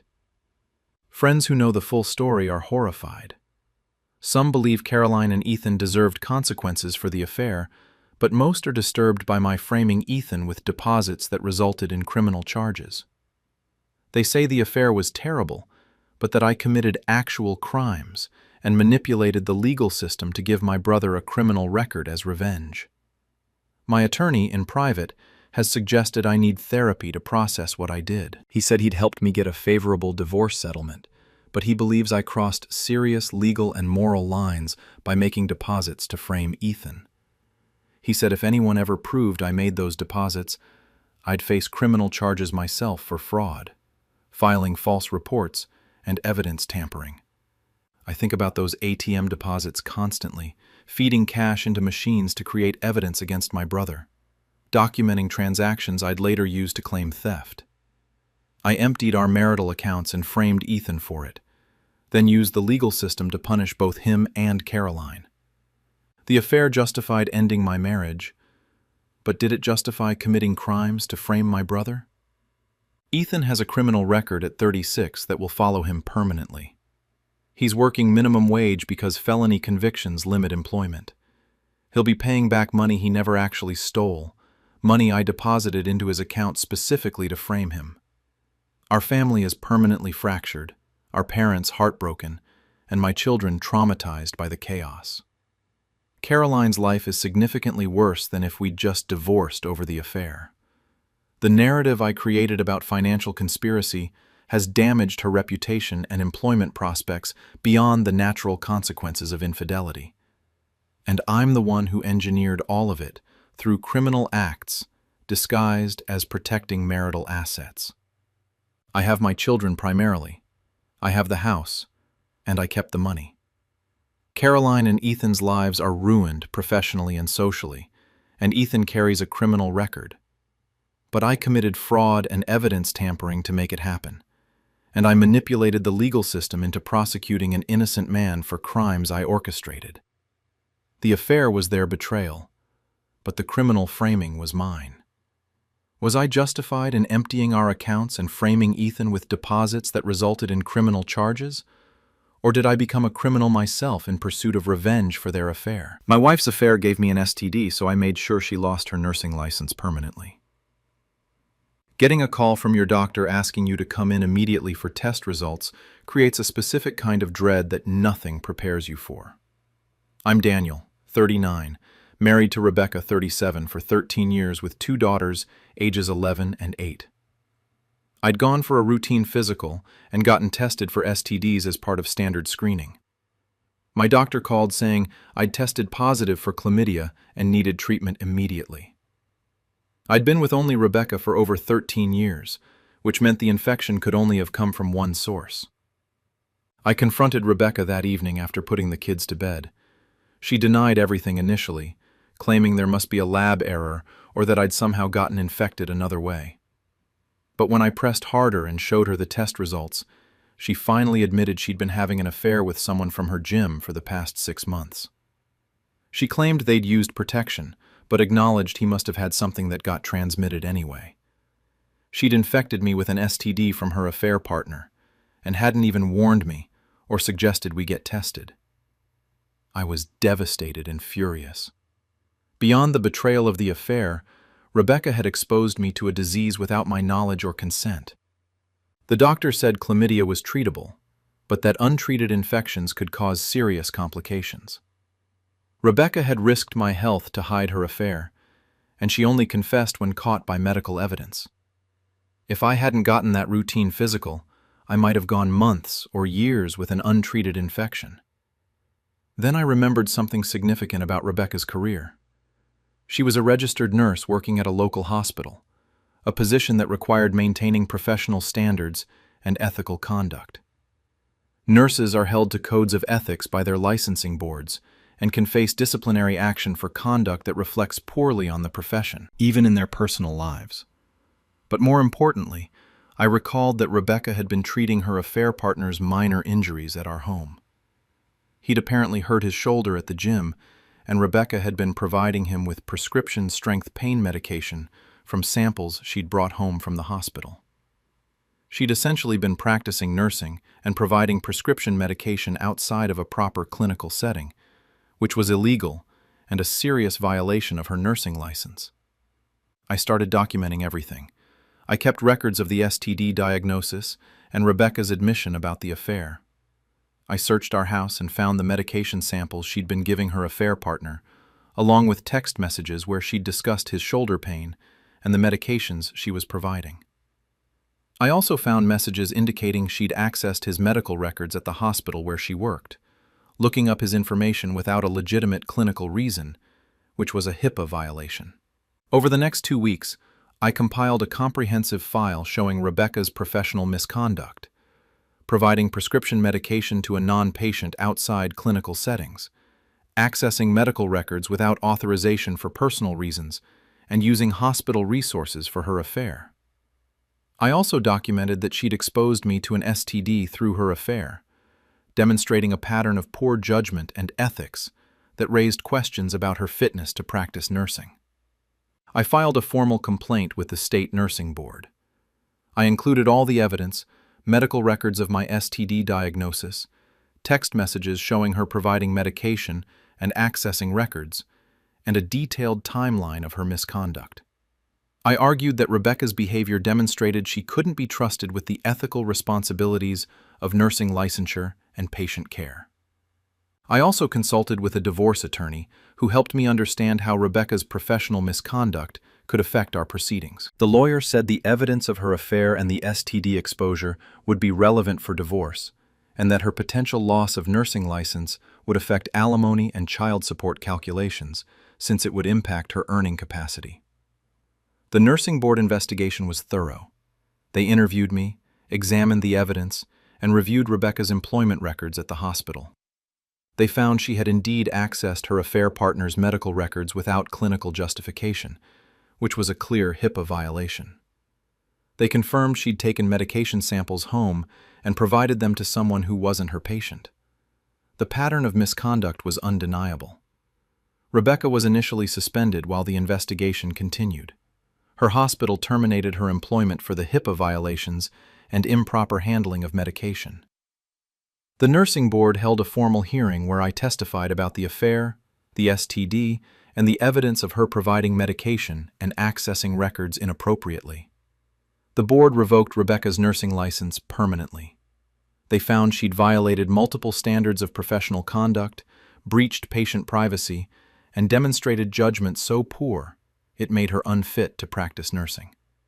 At 37, Rebecca's entire career was over because I'd reported her professional misconduct that stemmed from her affair. The consequences devastated Rebecca beyond just losing me. Without her nursing license, she couldn't work in healthcare at all. Her income went from $75,000 annually to minimum wage retail work. She had to move into a small apartment and struggled financially. Our daughters saw their mother go from respected nurse to someone working a cash register, and it affected them deeply. The loss of her career compounded the shame of the affair and the family breakdown. Rebecca's parents blamed me entirely for destroying their daughter's livelihood. Her father called me vindictive and cruel, saying, yes, the affair was wrong, but reporting her to the nursing board and ensuring she lost her career forever was disproportionate punishment. He said I'd taken away her ability to support herself and her children out of pure revenge, that I'd used her professional mistakes against her because I was angry about the affair. Rebecca sent me long messages saying I'd destroyed her life beyond the affair. She acknowledged the affair was wrong and that she'd made mistakes with the medication and records, but she claimed I'd reported her specifically to ensure maximum damage to her professionally. She said losing her nursing license meant losing her identity and her ability to provide for our daughters, and that I'd done it knowing it would devastate her financially for the rest of her life. My own mother was conflicted about what I'd done. She said Rebecca deserved consequences for the affair and the STD exposure, but that ensuring she lost her nursing license permanently seemed excessive. She worried about the financial impact on our daughters, who would now have a mother with severely limited earning capacity. She said I'd let my anger drive me to destroy Rebecca's career when I could have just divorced her and moved on. Friends were divided on whether Rebecca's professional misconduct warranted reporting. Some said absolutely, that nurses who violate patient privacy and provide medication inappropriately shouldn't be practicing. Others felt I'd reported her not because I cared about nursing ethics, but because I wanted to destroy her career as punishment for the affair. That I'd weaponized her professional mistakes for personal revenge. Our daughter's therapist expressed concern about the impact of Rebecca losing her career. She said the children were processing their mother's fall from respected professional to minimum wage worker, and that this dramatic change in circumstances was traumatic beyond just the divorce. She asked if I'd considered how permanently damaging Rebecca's earning capacity would affect the children's relationship with her and their own stability. The divorce proceedings were contentious, partly because of Rebecca's destroyed career. Her attorney argued I'd deliberately ensured she'd have minimal income by reporting her to the nursing board, making it impossible for her to pay child support or contribute financially to the children's needs. My attorney countered that Rebecca's conduct warranted reporting, regardless of our personal relationship, that patient safety and professional ethics required it. Rebecca's affair partner, whose medical records she'd accessed, considered suing the hospital and Rebecca for the privacy violation I'd exposed. The hospital settled with him quickly, but the lawsuit added another layer of consequences to Rebecca's misconduct. She faced potential civil liability beyond just losing her license. The nursing board's decision is public record and appears in background checks. Rebecca can't work in healthcare, can't apply for jobs requiring professional trust, and carries the stigma of license revocation permanently. At 38, she's working retail with no career prospects, struggling to afford basics, and our daughters see her living in poverty partly because I ensured her professional destruction. I think about filing that nursing board complaint constantly, compiling evidence of her professional misconduct, testifying at her hearing. Rebecca had betrayed me with an affair that gave me an STD, and she'd violated professional ethics in the process. But I'd chosen to report her, knowing it would likely end her career permanently, ensuring she'd face financial devastation beyond just losing our marriage. The HIPAA violation and improper medication provision were real ethics breaches that arguably warranted reporting to protect patients. But I can't deny, I reported them because I wanted Rebecca to suffer maximum consequences for her affair, not because I was genuinely concerned about patient safety. I'd weaponized her professional mistakes to ensure she'd lose her career and income permanently. Rebecca will struggle financially for the rest of her life because her nursing license is permanently revoked. Our daughters are affected by their mother's reduced circumstances.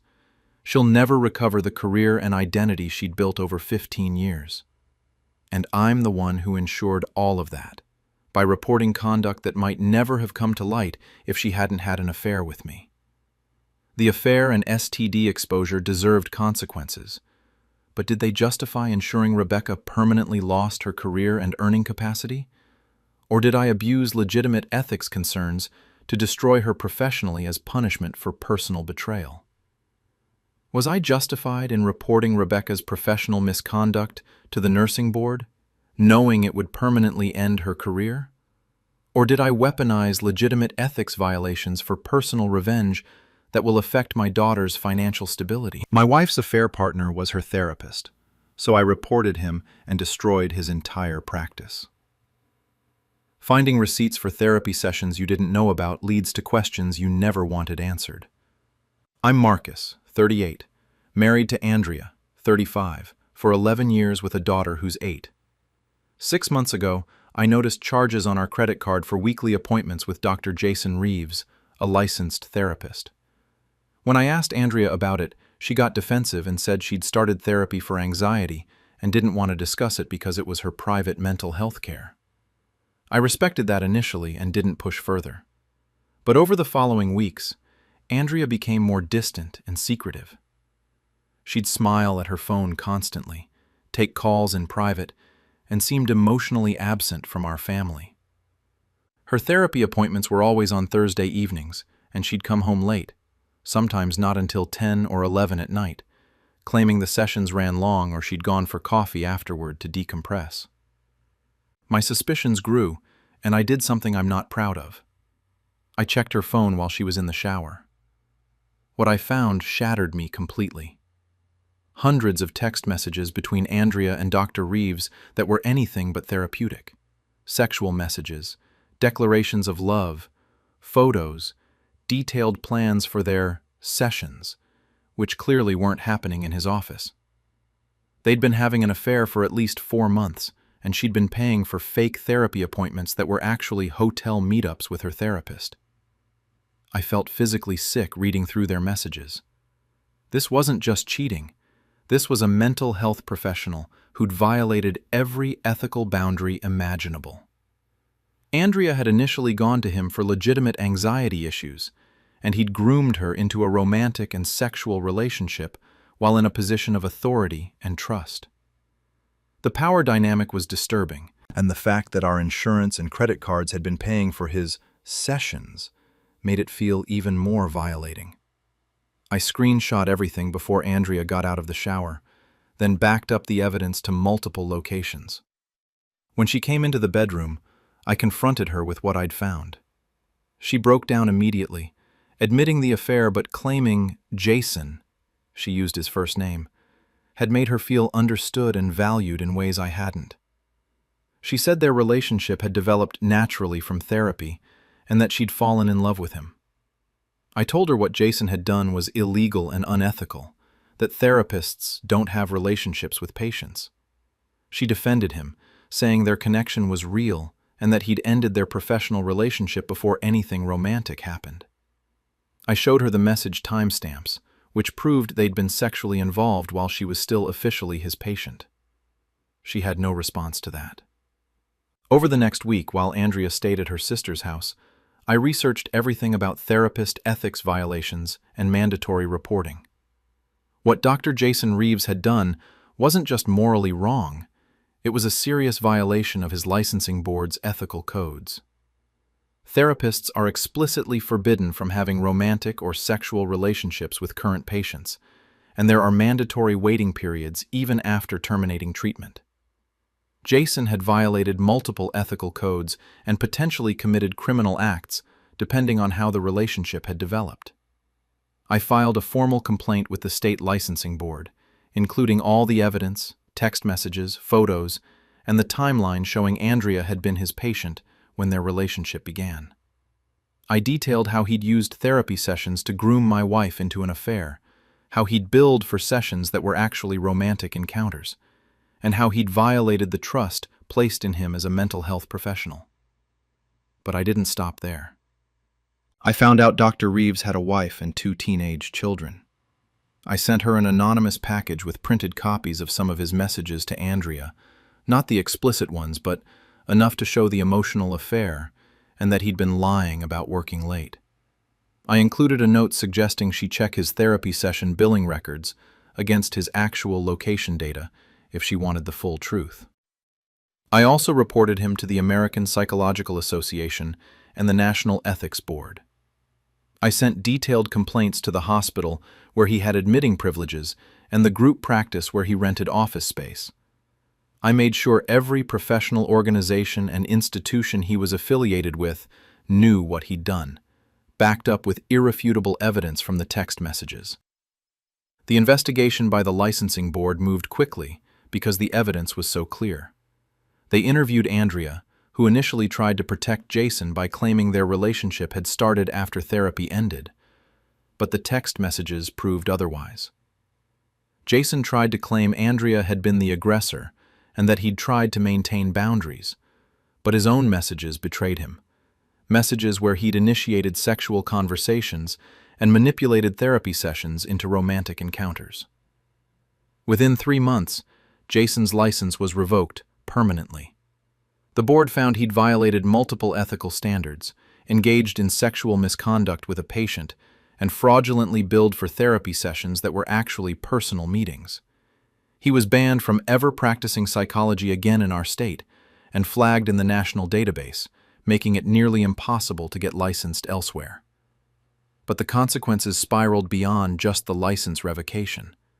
Jason's wife divorced him immediately after receiving the evidence I'd sent and learning the full extent of his affair. His children apparently stopped speaking to him. The group practice terminated his lease and sent a letter to all his former patients offering to transfer their care to other therapists.